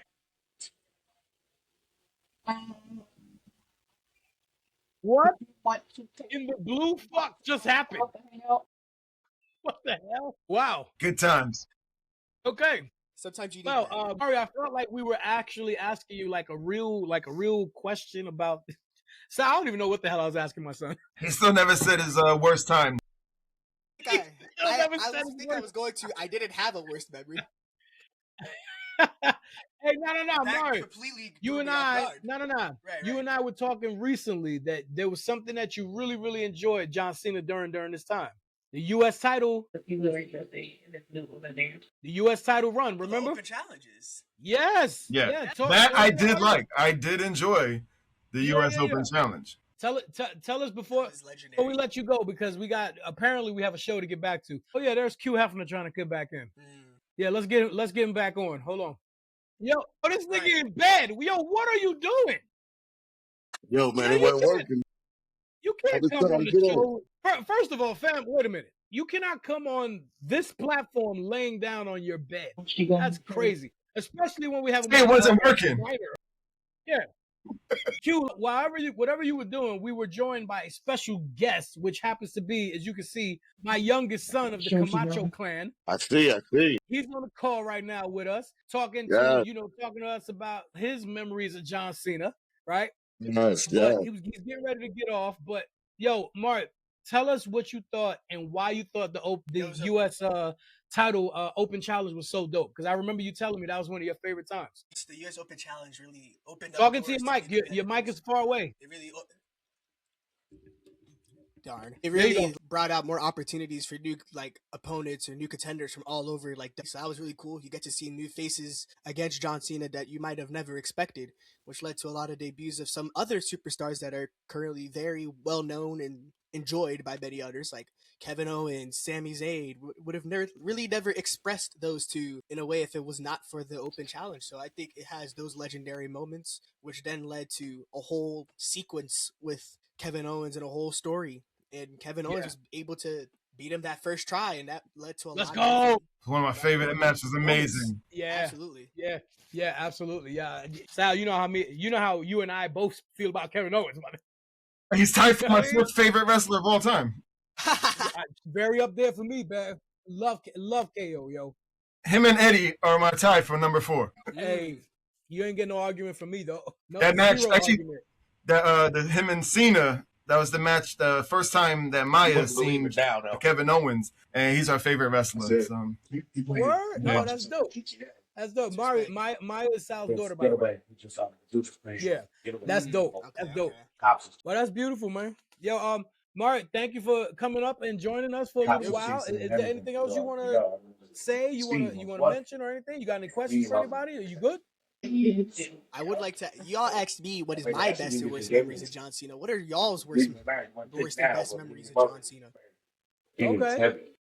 Well, Sal, you want to go first? When he came back, when he came back from became a part-timer, and I just couldn't stand him in the ring. His overselling, his facial react. He became a cartoon character. And then. Yeah. He'd call, like I said, he wasn't the greatest in the ring to begin with. So he'd call spots so the guy in the rafters can hear him. It was just, I couldn't take it. I couldn't yes.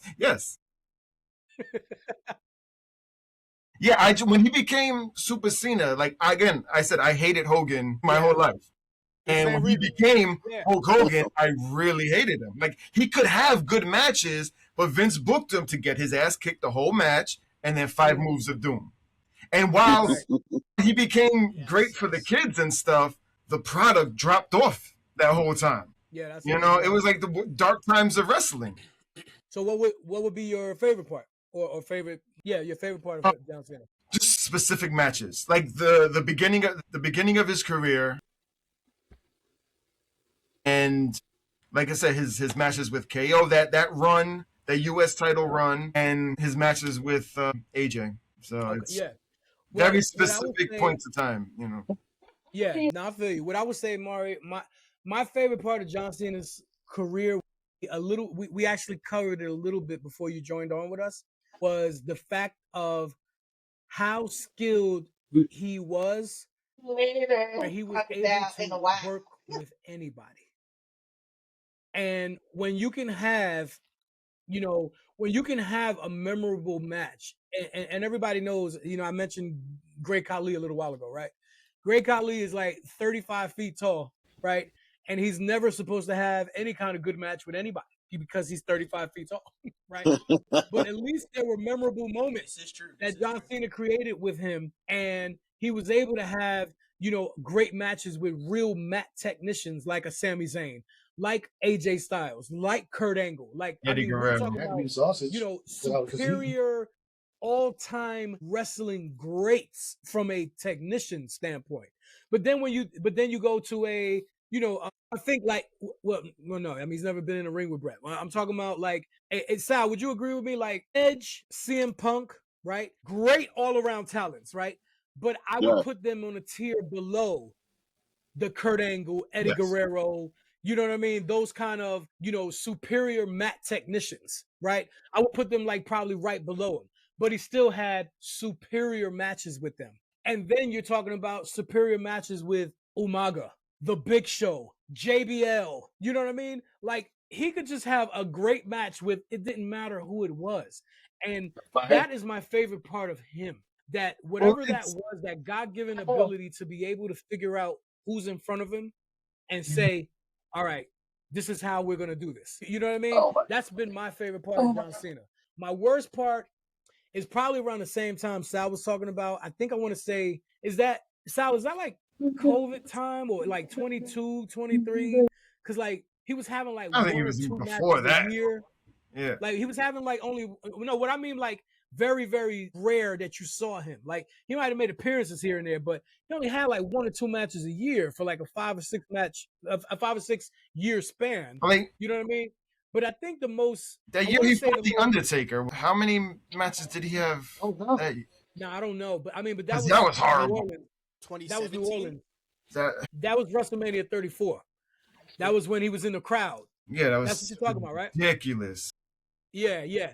But the last time I remember him being in a match where it was like, oh, and he just got his ass whooped. Yo, I think people forget it was in Saudi against Solo. Yeah.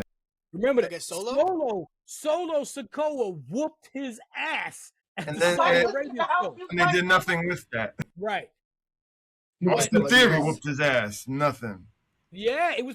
Austin Theory actually came out worse. As I say, you're right. It was probably during that time where I don't know if it was just the way. I don't know if that was creative or who knows, or it could have been personal lack of confidence. You know what I mean? I don't know. Another thing I hated, they build everybody up to get beat by Cena. Fucking Bray Wyatt should have won at WrestleMania. Killed him. 100% agree with Rusev killed him. You know, the Nexus. He killed the whole Nexus before they even fucking got on their feet. I agree with that. I agree. Oh, well, wait a minute. Mario, remember. Never forget the Nexus. He always, by John Cena Cena also had a super classic with Daniel Bryan. Super duper mat technician. That was SummerSlam, right? Yeah, it was. Yeah. So, you know, he's had peak moments. You know what I mean? Super peak moments. But yeah, man, Q, I don't know if you can answer his question. You have I can. favorite or worse? I can take the question and flip it the way it would work out for me. Okay. And also work out for the show and John Cena. First of all, I wanted to say I loved his entrance. I loved his music. I loved the influence that he had on little kids. They absolutely loved that dude. Like, you know, when I used to do the SmackDowns with the kids at the house and stuff, I mean, they all seemed so excited to be Cena. You understand? And they would fight over who wants to be Cena that night. And it was like, wow. Yeah. Like this dude like got these kids, they loved him. They loved the little, you know, you can't see me thing and all that. And also my other half on that is I'm a fan of Cena outside of the ring. I didn't like a lot of his movies, but bro, what's that show with him being a superhero? Peacemaker is great. Peacemaker, bro. I don't know if y'all spoke about that when I was off, but that show is absolutely amazing. He's absolutely amazing, man. Like me, I'm like, what the hell is this Peacemaker character? And I'm like, yeah, this is Which another thing pissed me off because when he came back, he couldn't fucking act in the wrestling ring. He was great on screen, but was shitty in the wrestling ring, and that's where you started. So he used his good acting in that show, and I'm like, yo, I really want. I watched that show to hate it, and I absolutely love it. Yeah, I thought. Wait, hold on. Hey, yo, Matt, you there? Yeah, I just got some bad news right quick. Just give me a second. Right. So I'm saying I'll hit you personally, Rich. Okay. Right. Well, I'm about to say, like, yo, like, I know you was going for a minute, but it was really. No, fucking I went weird. to go smoke, got, man. like, I went to go re-up on my medicine and come back, man. Okay. And I was texting, and then Yo, you missed. We had a whole fucking visitation from the Macho Man, Randy Savage, like the Macho Man. It was like, what is happening? It was heavenly. Crazy. Yeah, it was like a Legendary. God opened the curtains for a second, like, yo, go ahead. Yo. Yeah, it was Get in there, weird. go Yo, in. yeah. Well, I don't know I'll be able to, like, when this drop, I'll be able to see it, right? Of course, you know, That's it'll be on all good. That's platforms good. At the greatest hope. Hey, man. Hey, Hell yeah. Mari, you all good? I think everybody answered it. You answered your question. Thank you for being a part of our show as always. Good seeing you, nephew. You know what I mean? Thank you for allowing me. Of course. Nice meeting you too, homie. Great. You know, hey, y'all see that this is the youngest Camacho spawn. Y'all see, like he's got it in him. You know, pause. He's got it in him. Impressive. Hey, bro, you all good, man. I can tell how the mic is set up. He legit. Yeah, absolutely. You know how everybody got that fucking bent microphone and shit? Like, oh, you fancy. You already off to the right. I do work I gotta do. That's right. Hey, That's hey. right. Get the job done. That's how you know you legit. When you got that set up, shit, you good, man. Uh-huh. Handle that business. Handle your business. I saw that as a joke. Uh-huh. All right, bro. Yeah, thank you for being on, baby. Hey, yo, go make me burger or something. Yo, get out of here. I saw that as a joke. Somebody laughing. I got you, Tony. Uh-huh. You know how you hit the X and you get out of here? That means, yeah, there he goes. He's out of here. Hey, yo, I don't know what the fuck. Yo, I did this. Oh, maybe I shouldn't do that yet. So anyway, I don't know where the fuck Chief Valley is. Like, this guy. This dude is the fucking worst, yo. Hey, yo, so what do you think overall? Because we're getting ready to close out, because we're going to close out, obviously, with the retirement tour, right? What would y'all say? Why was John Cena or just in overall, why was he such a draw for the company? What was it? I think why was he a draw? PG, and they catered to the children. Okay. That's a good answer. Q, I don't know if you heard him, but the WWE, when they frayed away from the Attitude Era, right, which is a lot of our favorite time or whatever in the culture or whatever, they had to. The WWE became a publicly traded company. So they kind of started doing a lot more PG type of stuff, you know what I mean? Which is why, it was so family oriented, and which is why John Cena, the character, made so much sense. Yeah, you know what I mean? They sell toys. What, Squeaky? Sure, absolutely. I mean, it was, yes, of course, it was a business decision. It was the best decision that you can make. You know what I mean? Especially as a publicly traded company. You know what I mean? So, all right. So here we go. So, like, I guess it was. I mean, Sal, what year was that? 16, 17, 18, where I guess we could officially say he's no longer a full-time talent. Yeah. 17, 18, maybe, right? When he would make appearances. Right. So let's fast forward to, I believe it was the summer of 24, when he made the announcement that he was retiring in 25. And it was like a 6 month ahead of time. So this was like an 18-month plan where everybody kind of knew. And before you know it, it snuck up on everybody type of thing, right? And, he came back January of 25. And we saw him, I believe we saw him at the Netflix special, right? When Monday Night Raw became, hey, we're officially part of Netflix now. And he was on there, and The Rock was there. And you know what I mean? It was, man, this is beautiful, right?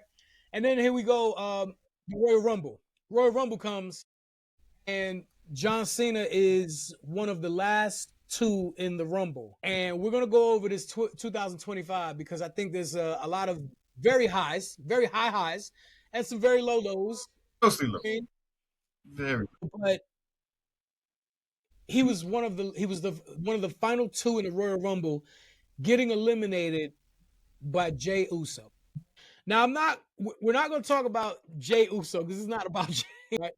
But the fact of the matter is, he was in the Royal Rumble, he was down to one, the last one, and Jey Uso was the next, how do you say, flavor of the month. Maybe we could say that, right? Jey Uso wins the Royal Rumble, and if you remember, when Jey eliminated him, Cena falls off, stands outside, and he looks into the camera on some, what the fuck just happened? I think everybody literally felt the exact same way he looked in the camera. Yeah. What the fuck just happened? Yeah. Right? They had to do that. But that was the prequel to, him getting ready to retire. Go home. I thought that was going to set up that he keeps coming in second every opportunity until his very last one. He actually wins the title and retires the same night. That's how I would have did it. Against Punk. Punk wins the title in the summer, and then him and Punk, because it was supposed to be called Ruthless Aggression in Boston. And I'm like, have him beat Punk, hop the guardrail, blow a kiss, and celebrate with the fans. Shit, you know how dope that would have been the greatest thing ever. Wow. Yeah, that would have been way better than what the fuck we got. Great. I'm about to hire you. I'm about to hire you for the WWE. You're gonna do the background storytelling. That's you know what, if they see a lot of the writers, man, they're writing for profit. They're writing shit that's profitable. They're not writing for compelling story, man. And that's what's missing in wrestling. Like, that's what's missing. Trust me. Have that. I could fucking, if I had a team of writers, if I was the person, the creative, I would hire a team of Hollywood writers, because Vince McMahon destroyed wrestling. No. Vince McMahon destroyed wrestling. We all know the magic. Now, how do you flip the magic being seen to fooling people? You have to take the magic to where people don't think it would ever go. People know wrestling is fake, but it's only as good as the writing. And the smaller you keep the community, like let's say me and Sal get ready to have a match, right? Number one, we're not going to be seen together. Number one, take it back to the old school days. We're never going to be seen together. Every opportunity, we're going to take jab. We're going to talk shit about one another, right? Now, Rich, you got like an establishment. You got a restaurant or something, right? Now, the only people that know what's going on is me, Sal, and you, Rich. So Sal goes to your restaurant, like, hey, look, bro, your shit insured mildly, we'll pay you, whatever. And we talk shit. And I catch Sal slipping, and I beat his motherfucking ass. I beat him up in your shit, and walk out like, and I'm just cussing bitch ass motherfucker. They be like, oh shit. Now this is it's happened before, but you could tell it was fabricated. If you do it now, like how social media is, don't nobody know what's real or what's fake. If you control the narrative, you know what I'm saying? The only people that need to know is the people involved, and that's what's destroying wrestling. Everyone knows what's going on. So if you keep between us three, we just told a compelling story. We have writers writing, people who need to know. We tell the story and we complete it, not for profit, but to get people engaged. Like, how tall are you, Sal? Well, you know what?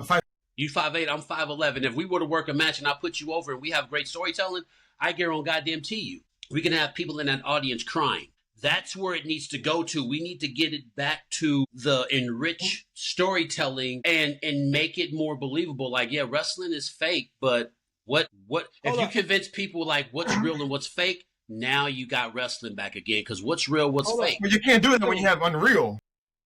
I mean, Unreal. Yeah. Hey, listen, let me jump in. I ain't get too much to say this episode, so I'm gonna say this though. I'm gonna piggyback off what you just said, Eddie, but I'm gonna say it this way. I think what would work is if you got some fans, not writers, fans, and hear what the fans say. Because if the fans think, yo, why don't we do this, and why don't we put this person on top, and like let's change shit up a little bit and let the fans run it for a little bit, give them a chance. And I agree. I agree, and I agree. But you know what else to add into that? No, Q. You listen to fan reactions and stuff, but here's the thing. It comes down.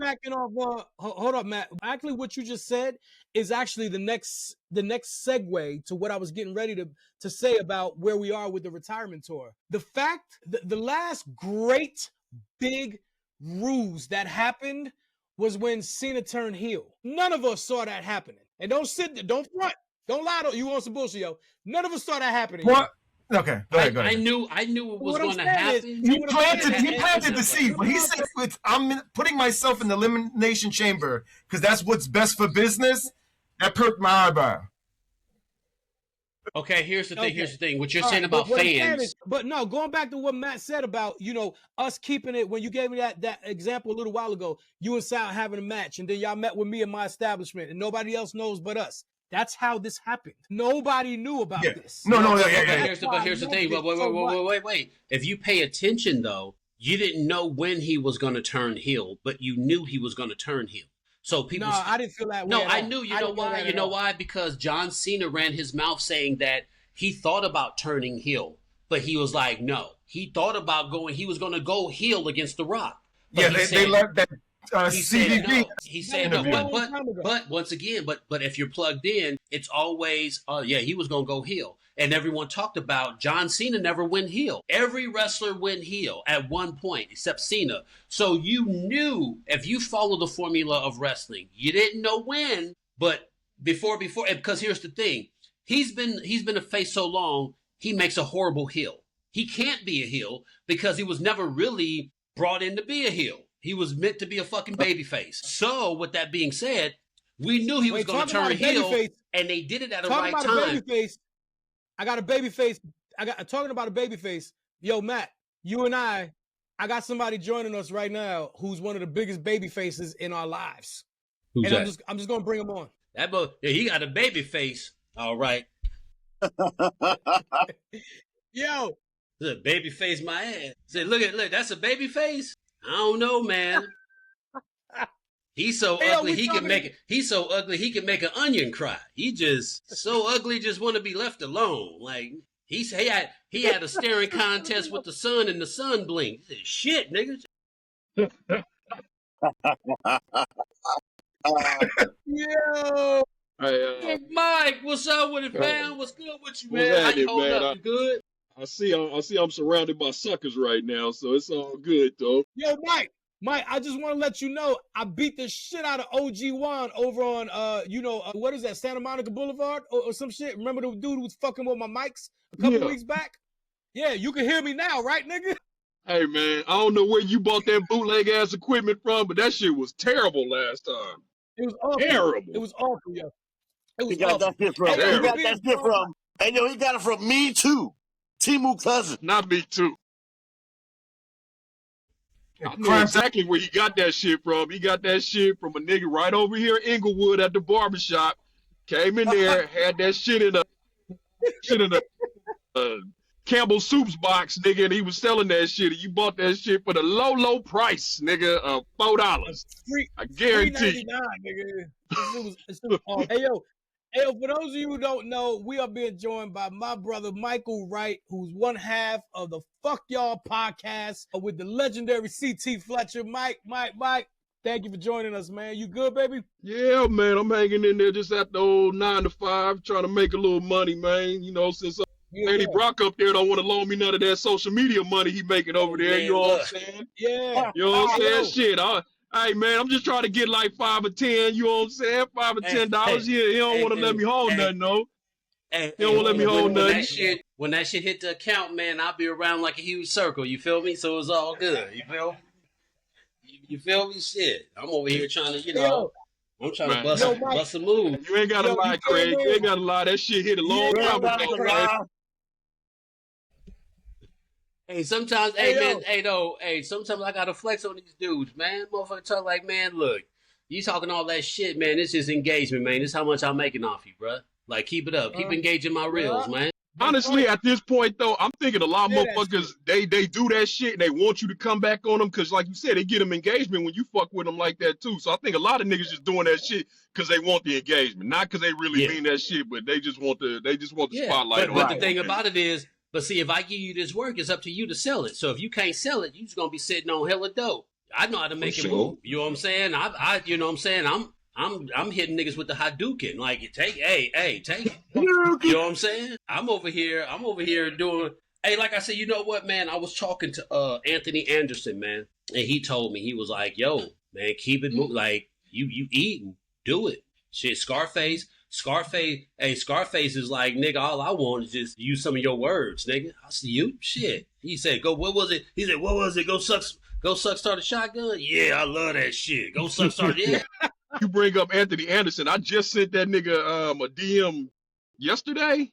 I'm trying to get that nigga on the show, too. I want to interview that nigga. I just sent him a message yesterday. Oh, for real? I hit him up. I hit him up for you. I'll FaceTime him because I tried to hit him over Christmas. Make that happen. So I was like, where this nigga at?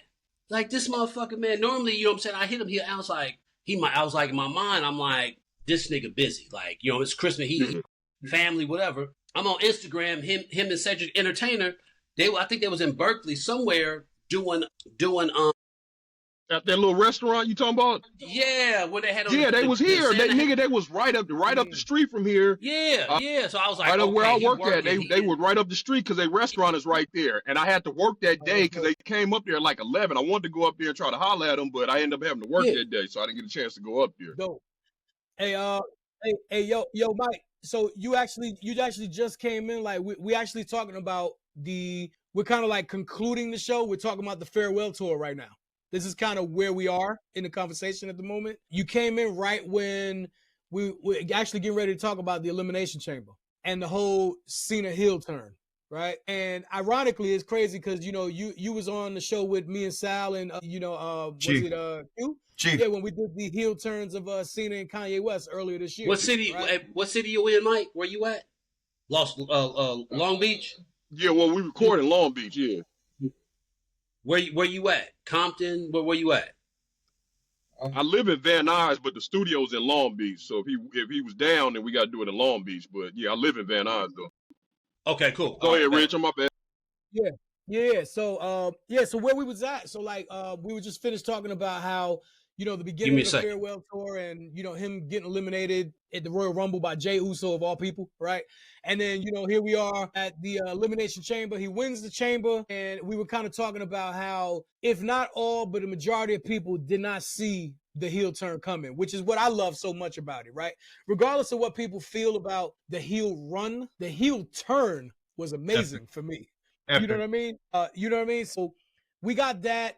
Now, just real quick, because I don't want to take too much time on it because it wasn't that much to talk about, unfortunately. What really fucking sucked was the fact that you had The Rock there, and we could talk about Travis Scott for like -3 seconds. Okay, that's it. We're not talking about Travis Scott anymore, right? So, but the fact that The Rock was there and then we never got a payoff, we've literally not seen The Rock since then. And he said it was never part of the plan. What plan? There was no fucking plan. There wasn't. It really wasn't. This whole what everybody's saying is, and this is some backdoor shit that I got from people I know in the business. They only wanted The Rock there that particular night to pop the ratings. There was no plan for him to do shit else after that. They said the ticket sales were bad. Yeah, the ticket sales were down, and they needed a boost.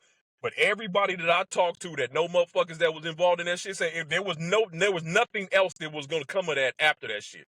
Which to me don't make any damn sense. If you're gonna bring The Rock in, that's like you gotta use that. You gotta use that shit to your advantage. I mean, you look at it like that. He did give up a bump. He took a fucking choke slam. I mean, $2 million, I think, however much he get paid. Shit. The Rock? Huh? No, that's the match. No, that was WrestleMania. That's WrestleMania. Yeah, my bad. Yeah, for when that shit was weak.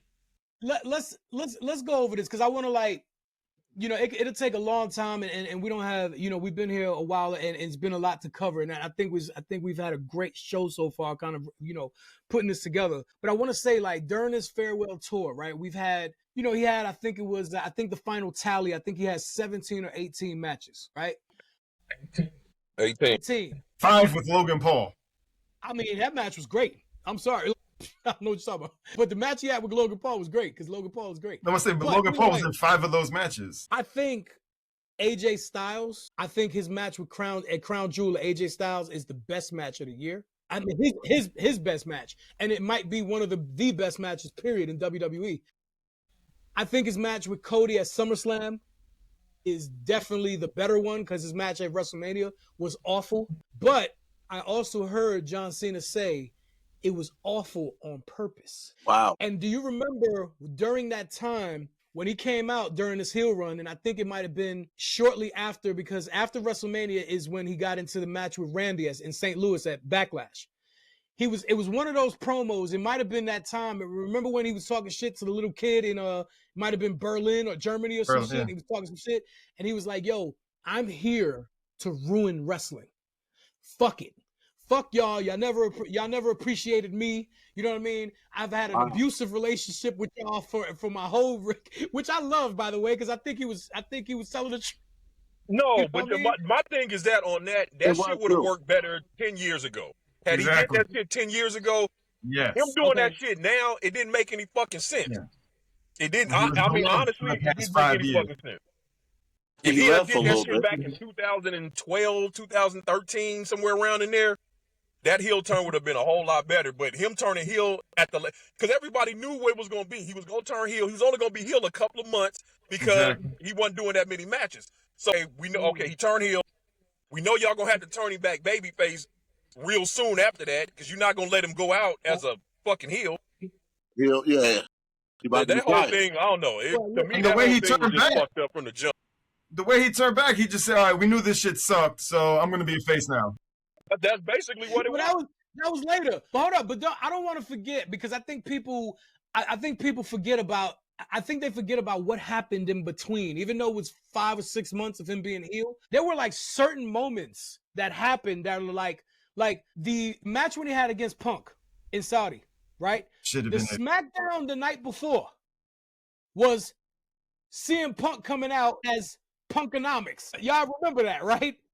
I'm sorry, that was one of the dopest shits I ever seen. That shit was great. I loved it. And he got a big fucking round of applause from a lot of people within the industry and his peers. I loved it. And John Cena said it was one of his top 2 favorite moments of the year. Wow. You know what I mean? And he's gone through a lot of moments this entire year. That was one, he said it was in his top 2. You know what I mean? And of course, to get him and Punk and him and Orton, and then not 1, but 2 matches with Truth. And that second match with Truth was when after Truth was all of a sudden fired, right? And I hear, and Matt, maybe you can speak on this a little bit more. Maybe Truth has told you about this. I'm not sure. But I heard that Cena had a lot to do with him coming back. Is this true? Do you know it or no? Because it wouldn't surprise me, because it wasn't. I don't know if it was necessarily all Cena. It was. Hey, goddamn! You got a big ass head, man. You got a big ass fucking head. Yeah, that motherfucking big, bro. Yeah, man. Hey, you weren't lying in that last video, bro. You gotta grab hey, shit, look at the snap. Nah, fuck that. Look at the snap. It's on 3, baby. No, put your hat back on. I'm losing fucking bandwidth over here. Look. My dome, I'm a 7'5" in a heartbeat. You know what I'm saying? You know, but as big as my head is, though, as big as my head is, I'm sitting on 10 inches of Anaconda fuck ham on the dark meat side, baby. So at the end of the day, it's nighttime. You understand me? Yeah. First of all, hey yo, first of all, that's Q's next porno film. That's the name of his film. It's called Anaconda Fuck Hammer. Putting stuffing in the love oven. No, I think Truth said something on the lines of like it was. Come on, man. Okay, everyone. No. I just wanted to make sure that it was already put out before I say it. It was that Khan guy. Nick Khan. It was the Khan, yeah, because hella people was like, "What the fuck?" I did hear that. It was no one else. It was no one else. It was him. Yeah, I heard that. So that it wasn't. Nick called him. It was like an overwhelming amount of I think I can say this. They were shocked by how many people rocked the machine. Yeah. Like he says that he told me it was overwhelmingly felt how the people rocked the system. To where it was like, no, I'm going to call him. Hey, I see. Boom. So, yeah. Triple H was pissed about that. But speaking of that, my thing, when they brought Truth back, I feel like they missed a big opportunity to do something major with that cat, man. Because like you said with The Rock, they had nothing. He was not... You know, and he would tell you, hey, look, dog, I'm just appreciative. You know, the fact, because here's the thing, fuck what you got for me. The fact that me made, all those people made that noise for me to where it was undeniable, fuck it. Because that lets you know you made a mistake. You know, being in the game long enough, you know, God, I think I told you about, I can't say that. But. Yeah, well. Listen, man, y'all seen the picture. Y'all seen the picture already. You know what I'm saying? Yeah. But it's basically you get in, you know, be appreciative, you know. Mm-hmm. I'm just glad that he's back. You know what I mean? Obviously, I wish there would have been a lot more done with him. But you talk about John Cena. You talk about John Cena. You know. Yeah. Now I can say this in a way where I'm not running my mouth, but we were talking about early on about how John Cena was around for 20-something years, and people from the, you know, the Batistas, like when he came in, all the people were going. Our truth was there too, you know, our truth. So people who are getting ready to go home, you know, we as older consumers, we see Cena, who's after Cena, Randy, who's after Randy, right. Truth, who's after Truth. Who are the remaining old heads like us that we remember 20-something years ago? So the hits. it's coming to an end. When you say we talk about John Cena, it's coming to an end because we're reaching that threshold to where everyone we saw come in. Remember when Quick came in, when Truth came in, his shit was right here. You know, we've literally seen this motherfucking shit. You know what I mean? And it's getting to that point where, much like how Cena saw Taker, Angle, Austin, you know, Flair, you know, even Triple H, even they're at the back. They're at the patio right now. They're like, it's about time to go home. You know what I mean? And we're gonna have and we're closing to an end of that chapter. So, well, you know, talking about closing in the end of a chapter, right? Finishing towards the end of the farewell tour, his last 3 matches, I mean, not counting the very last with Gunther, which we're getting ready to go into now. Before that, we're talking about his matches with Dom Mysterio, which I thought was dope. It was fun. Great. You know what I mean? Having Dom, Dom going face to face with him on the mic in Boston was great. Okay? And that just tells you how much of a fucking star Dom is and is going to I'm getting ready to put a clip out tomorrow when Rich, when we was in Atlanta, when I was talking to MVP on the back end of that conversation, we had a whole little segment about Dom. And I'm getting ready to put that out tomorrow. Oh, word. It's crazy for I was making fun of MVP because he was talking about his son wanting to wrestle. His son is 11 now. And so I was joking with Shelton about one day he'll end up wrestling MVP's son in a few years. And he was saying we end up talking about Dom, and he was just saying like, no, they have so much respect for Dom because Dom is one of those people that came in and when you look at him, he's not Rey Mysterio's son. He's Dominic Mysterio. He's created at such a young age, been able to already step out of his father's shadow and be one of the biggest stars, biggest heels in that company. Yeah. Hearing MVP talk about it, he was like, you don't see shit like that often. And that's why he's saying we already love the kid coming up, but to see him step out of his dad's shadow and be his own man, be his own character, his own gimmick, he was like, that shit is amazing.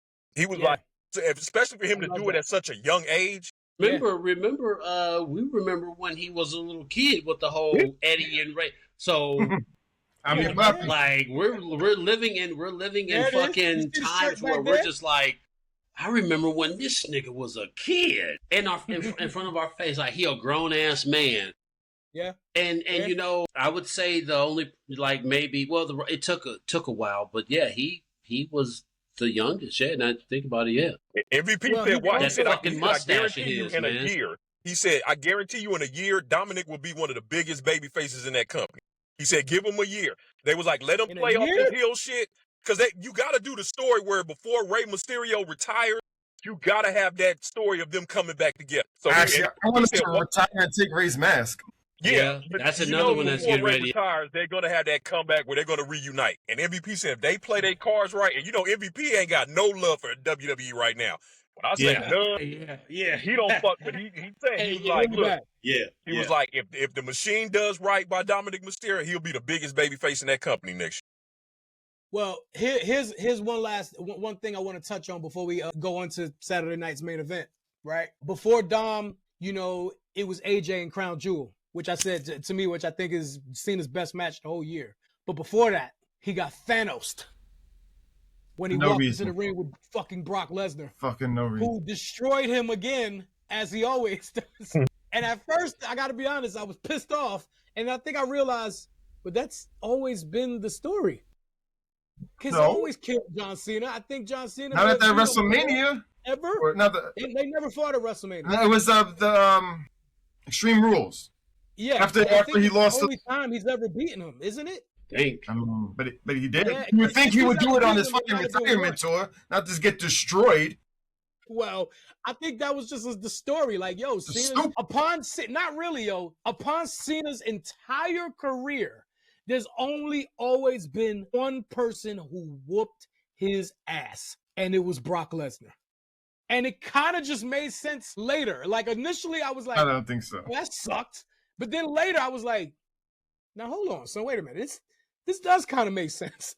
You know what I mean? It just made sense. It was just I mean, if you think about it, it was all John Cena's call, but in a way I think it's John looking at Brock like, what you can't, if I can't work with you, I'll just have you beat me all the time. Like they can't work. They can't. I mean, I think John sees his limitations with Brock Lesnar. I mean, Brock is a lazy wrestler because he doesn't wrestle like how he used to wrestle back in the days. You mean the whole Suplex City shit is lazy shit. John Cena isn't known for a tactician of a wrestler that can work the ring much like a Shawn Michaels or Sheldon Benjamin or, you know, those guys who can move the ring. So you look at it like, well, if there's nothing there, I mean, we can have, their matches have been crazy, but it's like when Brock, I think the last I saw Brock and Cena fight, is that the one where he suplexed John Cena like 15 fucking times? Yeah, but that was a while ago. But that's my point. Like when you look at smash mouth. When you look at matches like, you know, Bret Hart versus so and so, like compelling storytelling is like it's boring. And I think John Cena knows that we can make money off this, but the whole duration, like there couldn't be a Ronnie or it couldn't be a Dusty Rhodes, Ric Flair type thing where both men can work a certain way. So I guess it's just like, this is the setup. You beat me because there's really. I'll say this about Brock, and I'm only talking off because Rich, I don't know if you were standing there with me when we were talking to Shelton backstage, and he said like Brock is the type you get what you get with Brock. If Brock don't want to do shit, Brock ain't doing shit, and ain't nobody gonna be able to make Brock do shit. Now, if Brock wants to work with you, he'll work with you. He'll sell for you. He'll give you whatever. But he is not the person where you gonna go in and try to have some unrealistic wrestling match with him. That ain't gonna fucking happen. You're not gonna be jumping off the fucking ceiling and all that shit. Because in real life, and Shelton said, like Brock bases his matches off real life. Who on the WWE roster right now you think can just walk in the ring and go toe to toe with Brock Lesnar? Nobody. Right.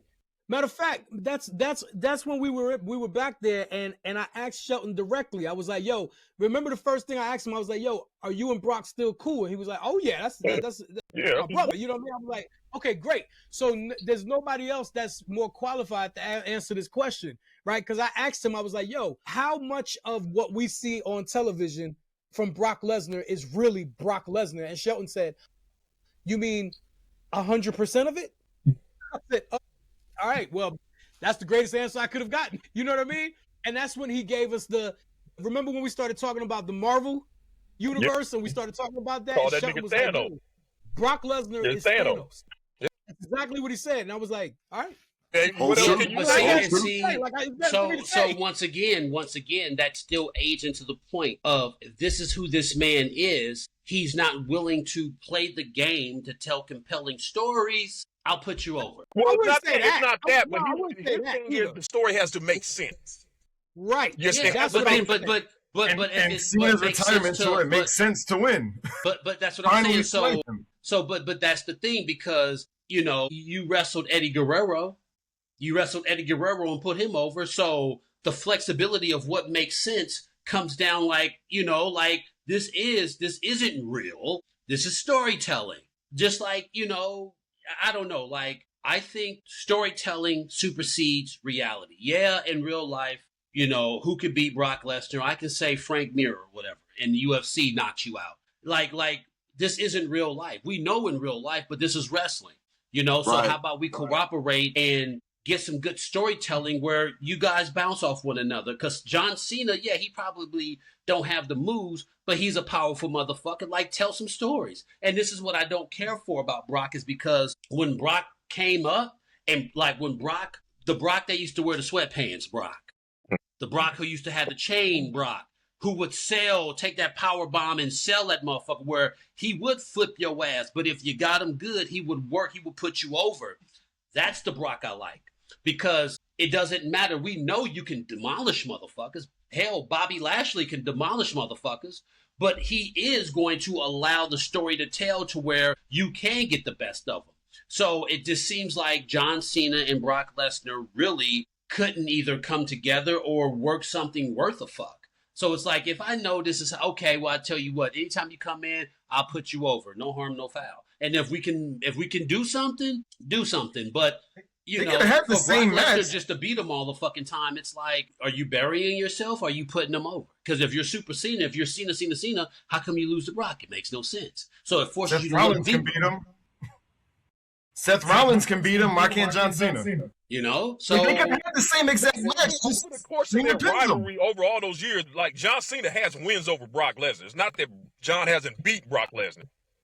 It's just those certain times when Brock wants to show up and he literally come back and just demolish John Cena. But I guess they were using that to set up their eventual matches. But again, at the end of the day, Shelton made it very clear that if Brock comes in with an idea, it ain't going too many people over there that's going to buck him on whatever it is he wants to do over there. So if he wants to come in and destroy your ass, not even a John Cena is going to say, no, Brock Lesnar ain't going to destroy him. Well, Vince probably could be the only person. Well, I wonder who wanted to who put up resistance for Kofi to get destroyed in 8 fucking seconds. Brother, I got a whole backstory for that one. I can't tell on this show right now, but goddamn, I wish I could tell it. Because I got some backstage information on that shit that I know I can't put out there right now, but it's a whole story to that shit. Whole story to that shit. Okay, because, once again, but put it this way, it was a lot of motherfuckers not happy about that shit. And it wasn't a Brock call. It wasn't a Brock Lesnar call. I'll just say that. Okay, cool. Then he good with me then. Yeah, that wasn't a Brock call. Because who told the story about? Someone told the story about Brock. About they went into the locker room and was like, "Yo, I'm gonna do this. I'm gonna do that." I don't know if Rich, it was no. Yeah, I don't know what's going on, Rich. We don't hear you at all. I think it was. I think it was R-Truth telling a story or somebody in an interview where he was like, "No, who was it?" Someone said something about Brock. Like they went in and said, "This is what I want to do." Blah blah blah blah blah. Something. Brock was like, I think it was Maven or somebody. He was like, "I got you. All right, cool." And they went out there. I forgot who it was, but Enzo. Was it? Enzo Amore at the Rumble. Fucking Enzo. That's who it was. And it just seemed that he seemed like a cool person willing to participate, like in a way. But it almost seems like maybe Brock don't like Cena. I don't fucking know. But this the one thing Shelton did say: if Brock likes you, it's whatever. Like he'll do it. If Brock don't like you for whatever reason that may be, Brock ain't fucking with you. Brock ain't gonna fake the funk or none of that shit. Like. He is not going to fuck with you, period. Okay. So, it's not like he don't like Cena. He was just like, look, the Brock Lesnar I know, because he known that motherfucker for 100 years. He was so that's no gimmick. They really was wrestling together. They really Brock when Lesnar got to Minnesota University, Shelton had just graduated, but Shelton stayed on to be a coach, so he was technically coaching Brock. And Shelton, one thing Shelton will tell you, he was like, it ain't a lot of motherfuckers that can go toe to toe with Brock, but I could. And he was like, Brock ain't never pinned me in a wrestling match. Shelton will tell you, like him and Brock used to have some wars on that wrestling mat back in the day. Wow. Have some real wars, and he was like, and that was the thing that brought them so close together, because Brock was just used to dominating everybody, and he couldn't dominate Shelton like that. Shelton is that fucking dude, and he was just like, but that's what brought him close all of it. Yeah, can I ask y'all I'm gonna ask y'all a question. Even though Brock Lesnar could, tear people up, beat everybody up in the ring, did he have a higher spotlight on him like Cena did? I think that might be the reason why he didn't like Cena, because Cena had a higher spotlight to me than Brock did. I don't know if that would be it, because if you talk to people who knew Brock, especially back in the day, like he never really liked wrestling. Yeah, it was never it wasn't his thing like that, and that's why he left, because he didn't like doing this shit. So I don't know if he wanted a bigger light on him. It sounds like to me from everybody I talked to that knew him personally back then, was just like he never really wanted to be there. He didn't like to travel. Well, that was the two biggest thing. Brock hates traveling, and he doesn't like being around people. And Brock has said that multiple times in interviews. He is not he's a fucking cancer, man. It makes sense. Yeah, he does not like being around a lot of people, and that shit is hard for him. And so he said, that's why I bought that house. Yeah, he said, I bought that house in Saskatchewan, and I ain't got no neighbors. He was like, I love it. Like, Paul Heyman said he has to drive to the phone. Like, he has no phone in his house, Paul Heyman said. Wow. I wouldn't be shocked by that if that's true at all. But yeah, he is not a people person, so I don't know if him and Cena do have some type of beef. I've never heard that. But if it is, I doubt it's because of that. Like I said, I don't think Brock really cares about having that spotlight on him, because he never really wanted it in the first place. Hey, okay, all good. All right, yeah, no, I was listening, man. So let's kind of fast forward to conclude things. After the Brock match, AJ and Dom and everything, we go. I think nobody knew for a while who was John Cena's last opponent going to be. That was everybody's big thing. And I loved the idea that he came up with the tournament. The last time is now tournament. I thought it made for compelling TV week after week. I thought it was a great concept. I think they I think it could have been a lot better. Well, you always think a lot of shit could have been a lot better. I mean, everybody feels that way. It should have been Gunther and Javon. If you wanted to put over the young talent, it should have been Gunther and Javon in the final match going into WrestleMania. I mean, the end of the tournament. Okay. Instead of the first match, and then Javon gets knocked out. And then Javon gets knocked out. I mean, I'll say this. I don't know about y'all, but I always had a feeling it was going to be Gunther at the end of it. So I wasn't surprised by that. I kind of figured it was going to be Gunther. The match itself, I thought was okay. I didn't really care for the ending of it. Him tapping out, like I heard his reason on why he tapped out. I still love it. What was the reason?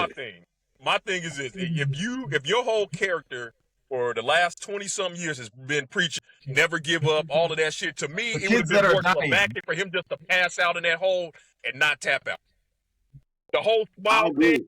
I honestly, I would have kept the little smirk, the little grin he did, and just like, okay, this is it. Like, he's just accepted his fate. This is it. This is all I got left, and I'm going to go out. But I'm not going to tap out. I'm not going to give up. It would have made that was my only issue with that match. Like, he shouldn't have tapped. It would have made Monday even better, because when they said, he said, he tapped out like a little bitch, and they're like, oh, you're shitting on his legacy. If he would have passed out and he said, I made John Cena give up, now he would have been shitting on his legacy. Yeah, because he never would have he never would have tapped out. But Cena, I get it. Cena's a company guy. He's always gonna give the most PC answer he can give. But let him tell. I don't know that reasoning why he did it. Why did he tap out? What was the reason why he tapped? Listen, what he said, he did an interview with Chris Cody, Van actually. No, not even that. No, he did an interview with Cody Rhodes 2 days later. Yeah, after that. Yeah. After this happened on Cody Rhodes' podcast. So he told us why, and what he said actually mirrored, to be honest with you, what I felt.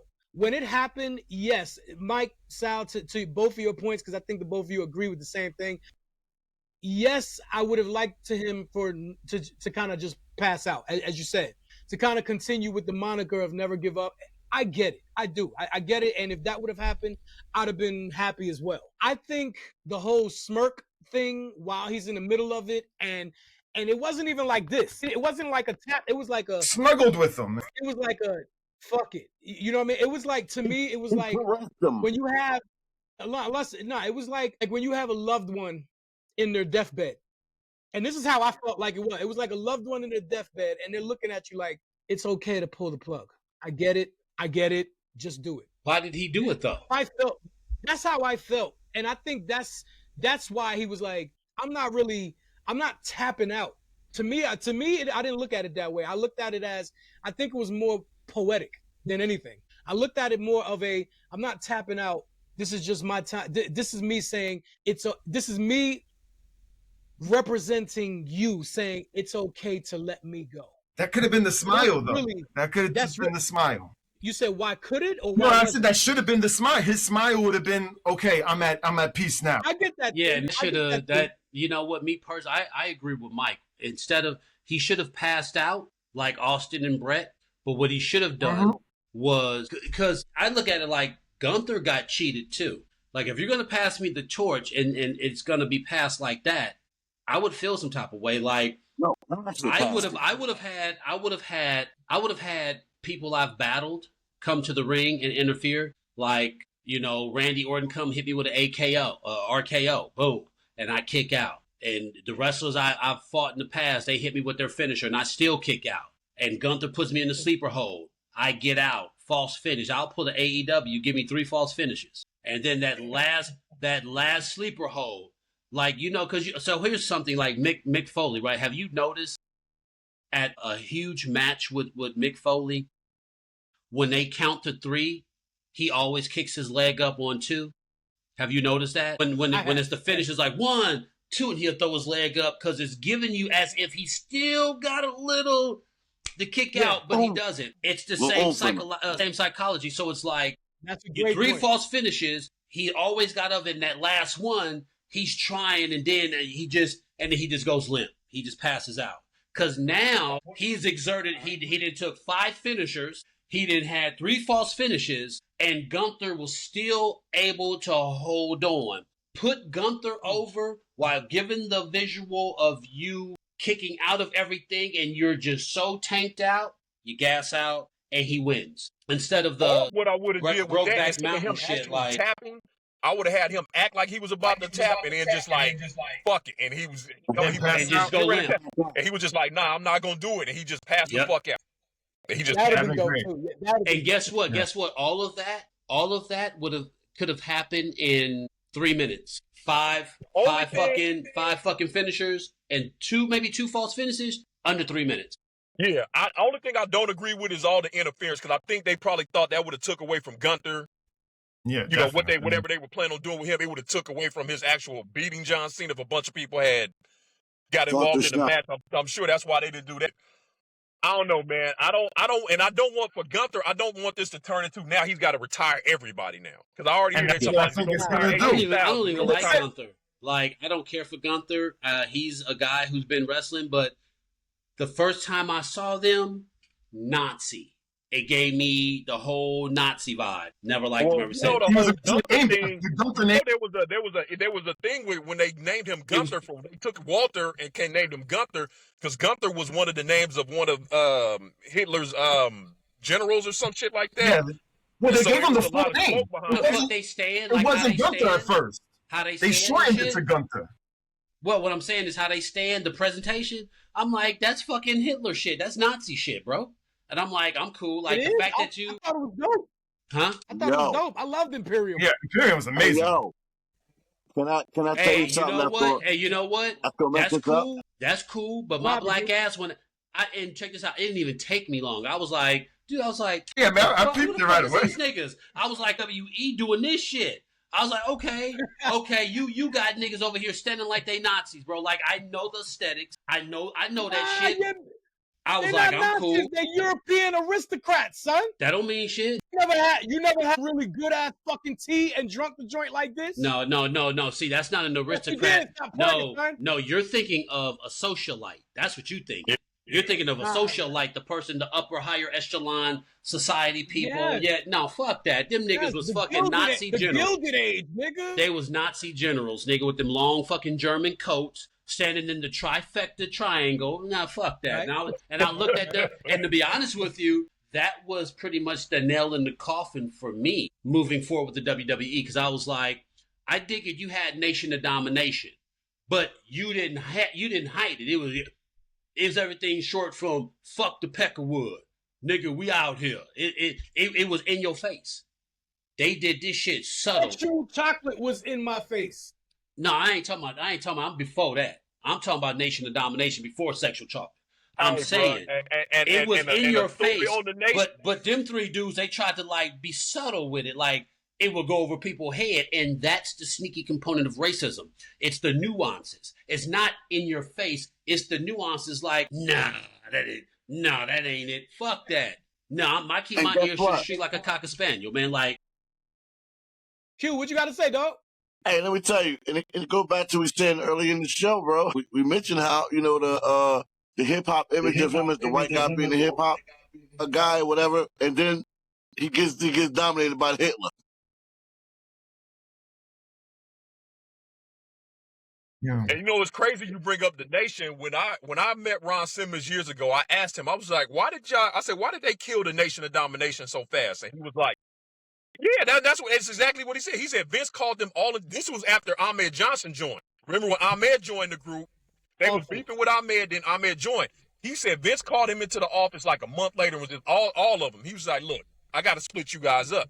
And Ron is like, for what? He was just like, because I can't present you guys on TV and make anybody in the audience or anybody watching on TV believe that anybody on this roster can beat you guys. He was like, there is nobody. He was like, I got a group with Ron Simmons, Mark Henry, Ahmed Johnson. I can't. He said, there's no way I can present you guys and make you look like anybody can beat you. And that was his reasoning for breaking them up. I was like, same thing with Hurt Syndicate. Same thing with them. Yeah. You know? So it's like, and again, like I said, we brought up MVP Earl. He has no love lost. That breaking up the Hurt Syndicate shit pissed all of them off, because what were you breaking them up for? Because again, they were good. Who else was gonna beat them? Nobody. And he you know couldn't what's present anybody that was going to be able to beat. And you know what? You're right, but I call bullshit because it comes down to storytelling.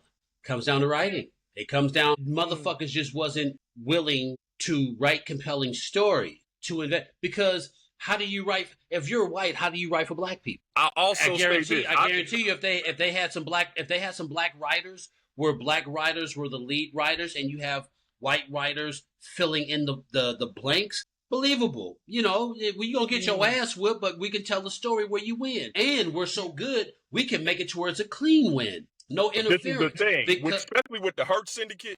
I feel like they broke them up because they didn't want anybody overshadowing the Bloodline storyline. That Bloodline storyline was thick, and they wanted that to be the top of the fucking show, and they didn't want nothing else competing with that shit. And guess what? You know what? If I was a writer with the Bloodline, the moment it started somewhat going, I'd have been like, you know what, pause this. What we need to do is we need to get Zilla. We need to get Zilla Fatu on the roster now. We need to start working and bring him up. Why? Here's the thing. The thing that Roman is wearing, that's Umaga's. And if we're talking about the bloodline and the family tree, nigga, that's my daddy shit, nigga. I got to run the fade with all you niggas. And he could have been opposite of the bloodline, because where do you come in at? That around your neck, passed down to pass. That was my daddy. You never beat my daddy. You got to beat me for it. And build Zilla. That could have just been top tier. You never know that could still be happening. Because it's over. It's over. Bro, hey, we talking about WWE here. If you don't think they're gonna rehash this bloodline, I guarantee they're gonna rehash. Look. What I'm gonna tell you is that what I will tell you. They only capture lightning. Matt, we can't go off on this. We got to stay on this last topic. Okay. Yeah. Right. But I do want to say, I think that's a great point that you brought up, because chances are very high. The fact that you still got Solo running MFT right now, which is just another branch off of the whole bloodline, it won't surprise me if that happens, because there's no fucking way that Zilla Fatu is not coming to the WWE. There's you heard the rumors already. The rumors are already that he's headed to NXT. So that's in the rumor mill. So is it already supposed to get to NXT? Yeah. It makes all the sense in the world. You know what I mean? My thing is,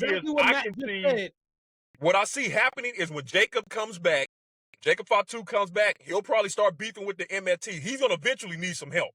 And I think that's where Zilla might come in with that. I see where you're going with it. If you put them two niggas together, Jacob and Zilla, or either one of them, or the combination of both of them. And I'm going to tell you something about Jacob. Could fuck around and be the reason, could fuck around and be why, Roman Reigns retires when that happens. Look, Zilla a real, Jacob a real Bay nigga. Like, I know a couple people that know dude, like, he really real. He really, and Zilla down here, like, people know about Zilla down here, like, his mom dukes is off the hook. So them two niggas get together, it's a rap like a Taliban hat, man. Like Zilla and Jacob. They were tagging on the indies, right? They were tagging on the indies for a little while. Yeah, for a little bit. For a little while before Jacob came. Yeah. Well, listen, one thing WWE has proven, they're gonna put them Samoans at the top of the food chain. They're gonna put them Samoans up there. That's what I'm telling you. We're gonna see more of this. I'm telling you, this bloodline shit is going to come back within the next year. I seen someone make a video about them pushing Samoans in replacement of pushing black. Yeah. Yo, whether that's the truth or not, that is definitely not for this show. Well, yeah. Okay. I can tell you. This is the hard part, knowing people in the business and knowing like all the back shit that the average motherfucker I can tell you 100%. Oh, I got a whole story for that. Right. I can tell you 100% that's legit. That's not even But But anyway, this is about Mr. Jonathan Felix. Yes. Felix. Yes. Junior. Yes. Hey, I just want to, we got to end the show right now because we've been on the show for like 16 hours. I want to say one last thing. I think a proper conclusion is that, you know why John Cena is hip hop, yo? Because he let Edge come in his house and slap the shit out of his father. What? No, you don't. You know why I'm gonna say John Cena's hip hop? I'm gonna say, that was some good. Hey, look. I'm gonna tell you why John Cena. I'll give him his flowers for this on this. Yeah, man. Let's conclude this, man. Meth don't tip his hat to most niggas. So if the cow tip his hat, you right. You right. He cool with you, the cow. He is. He cool with me then. Fuck it. Go. Fuck it. Go. If meth co-sign you, all right, you good. If Eric Sermon co-sign you, you straight. Okay, my nigga, I got you. All right. Yep. Sal, you got any final words, baby? Yeah, actually, like first of all, the whole passing of the torch thing. I think personally, like I said, I'm a forever Cena sucks fan. I think Cena should have won his last match. Like just like Sting. Like Sting wanted to lose his match. The Bucks and Tony Khan was like, "No, we're putting you over," and it was a great feel-good moment. I got you. Wow, right. I did not see that coming from you, yo. I didn't know that. Wow. Okay. I think because they said that he passed it to Gunther. They built up Gunther. He retired Goldberg. He retired Cena, and they were doing this to build him so he could retire Brock at SummerSlam. Now they're building Gunther as a major heel, a massive heel, beat these two faces, and we're supposed so Brock Lesnar's going to be the face. I don't know about that. Gunther's gonna be Brock Lesnar. It makes no sense. Gunther is scheduled. Gunther is supposed to be retired Brock Lesnar. Brock Lesnar did a retirement tour like this Cena shit. I don't see Brock. I don't think it's gonna be a tour, but because SummerSlam's in Minnesota, so yeah. It's very interesting. That's a very interesting seed to plant. In December of 25 and see what happens. Okay, before we go, I'm gonna give you a little piece of backstage shit that I do know that I know I can tell. If you go back and look at, I don't know, I think it was last year's Royal Rumble where Brock and Gunther had a little face to face. And this is the one thing I think might not, if this Gunther match, I don't see it happening if Gunther don't get this under control. I was told specifically by somebody in that match that Gunther was scared of fuck of Brock. Feared the fuck out of him. And Brock don't respect that shit. They were supposed to have the match at WrestleMania. Brock don't respect that shit. And Gunther, and if you look at his face, I had to go back and look at it, but if you look at their initial interaction, you can see the fear on Gunther's face when he got that one on there. He got that one-on-one with Brock. Yo, you can see. I'm sorry. Yeah, I can't ever see Gunther being scared of anything or anyone. Tell me, for motherfuckers in the match, this shit was talked about backstage. Wow. Gunther was a little fearful of Brock in that moment. And Brock that came from Nia Jax, didn't it? It came from Nia Jax? I don't know Nia like that. Hey, Jax like that. Hey, Nia Jax, she can get that work, my guy. Absolutely. Hey, yo, we about to get out of here, yo. Thank y'all for being a part of this, man. I think this was a great show. It's a great way to get the hell out of here on 2025. The last time was now. The last time is here. I think I want to just conclude by saying John Cena had a hell of a fucking career. You know what I mean? A hell of a fucking career, and whether you liked him or not, whether you loved him or hated him, but the one thing I think everybody can agree with, he was polarizing. And everybody can't be that. And I'll say this before we go. I don't really think the majority of people hated Cena like that. I think they just hated the booking of Super Cena. When he was on that Super Cena run, they hated that shit. Because they painted that motherfucker like he was unbeatable. And that's what people hated. I don't think they necessarily hated John Cena. The new Hulk Hogan. That's what I was saying. He was like the new Hulk Hogan. Like, the formula, like we said early in the video, like they were able to capture lightning twice. They had Hogan. They had fucking John Cena.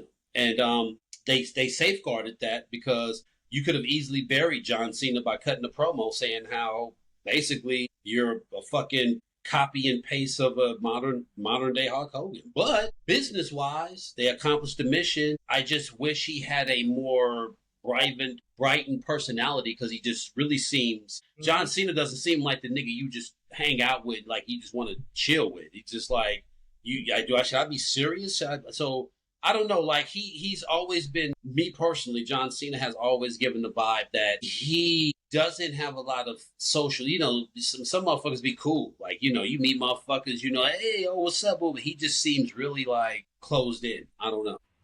I know Cena made huge money for WWE. Yeah.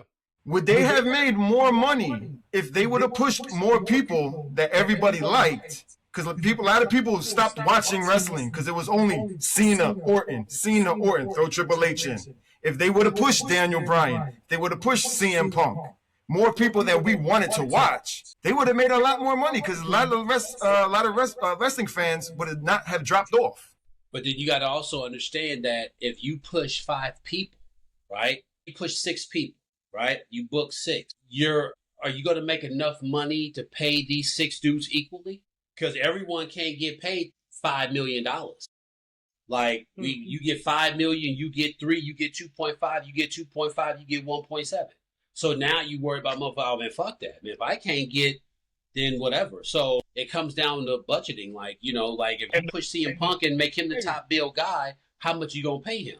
And once motherfuckers like all of this is the Vince McMahon part of it. Vince McMahon had a hard on for John Cena like nobody's business. And same thing with Roman.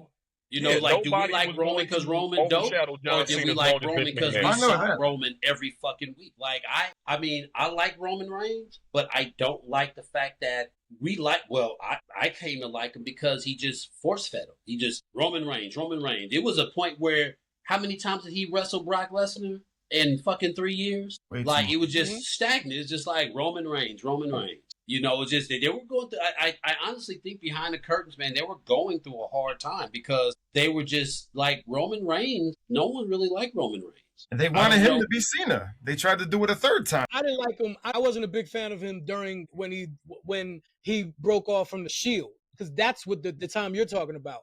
But when Roman Reigns started the Bloodline and the Tribal Chief, I fucking love Roman Reigns. Yeah, you know what I mean? The big dog version of Roman Reigns, I wasn't a fan of. Right. No, it was a force feed. Hey, it was a force feed. Hey, yeah, it was a force feed, yo. But yeah, man. Again, fellas, man, thank you for coming on here tonight, man. This was a hell of a show, man. Thank you. I love all of your inputs. I have no fucking clue where Chief Valley is. We saw him like. Yeah, man. You might want to call 911, man. Chief didn't fucking went to the shadow realm. He just like we had the young macho on the joint, you know what I mean, with the nice foresight and perspective.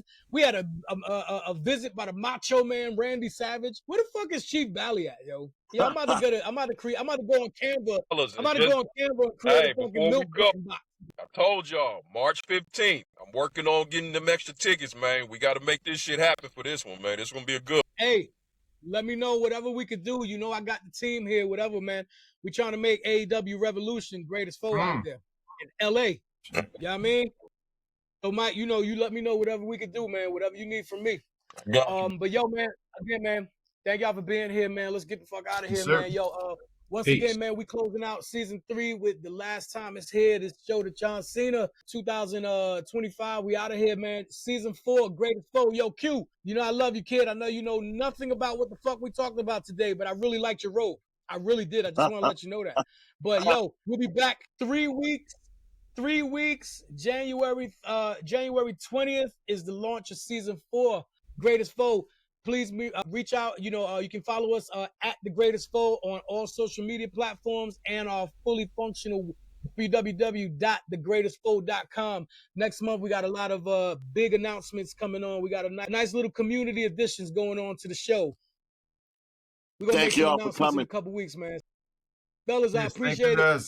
Yo, man, this show will be hitting the airwaves December 30th, this coming Tuesday, 10 a.m.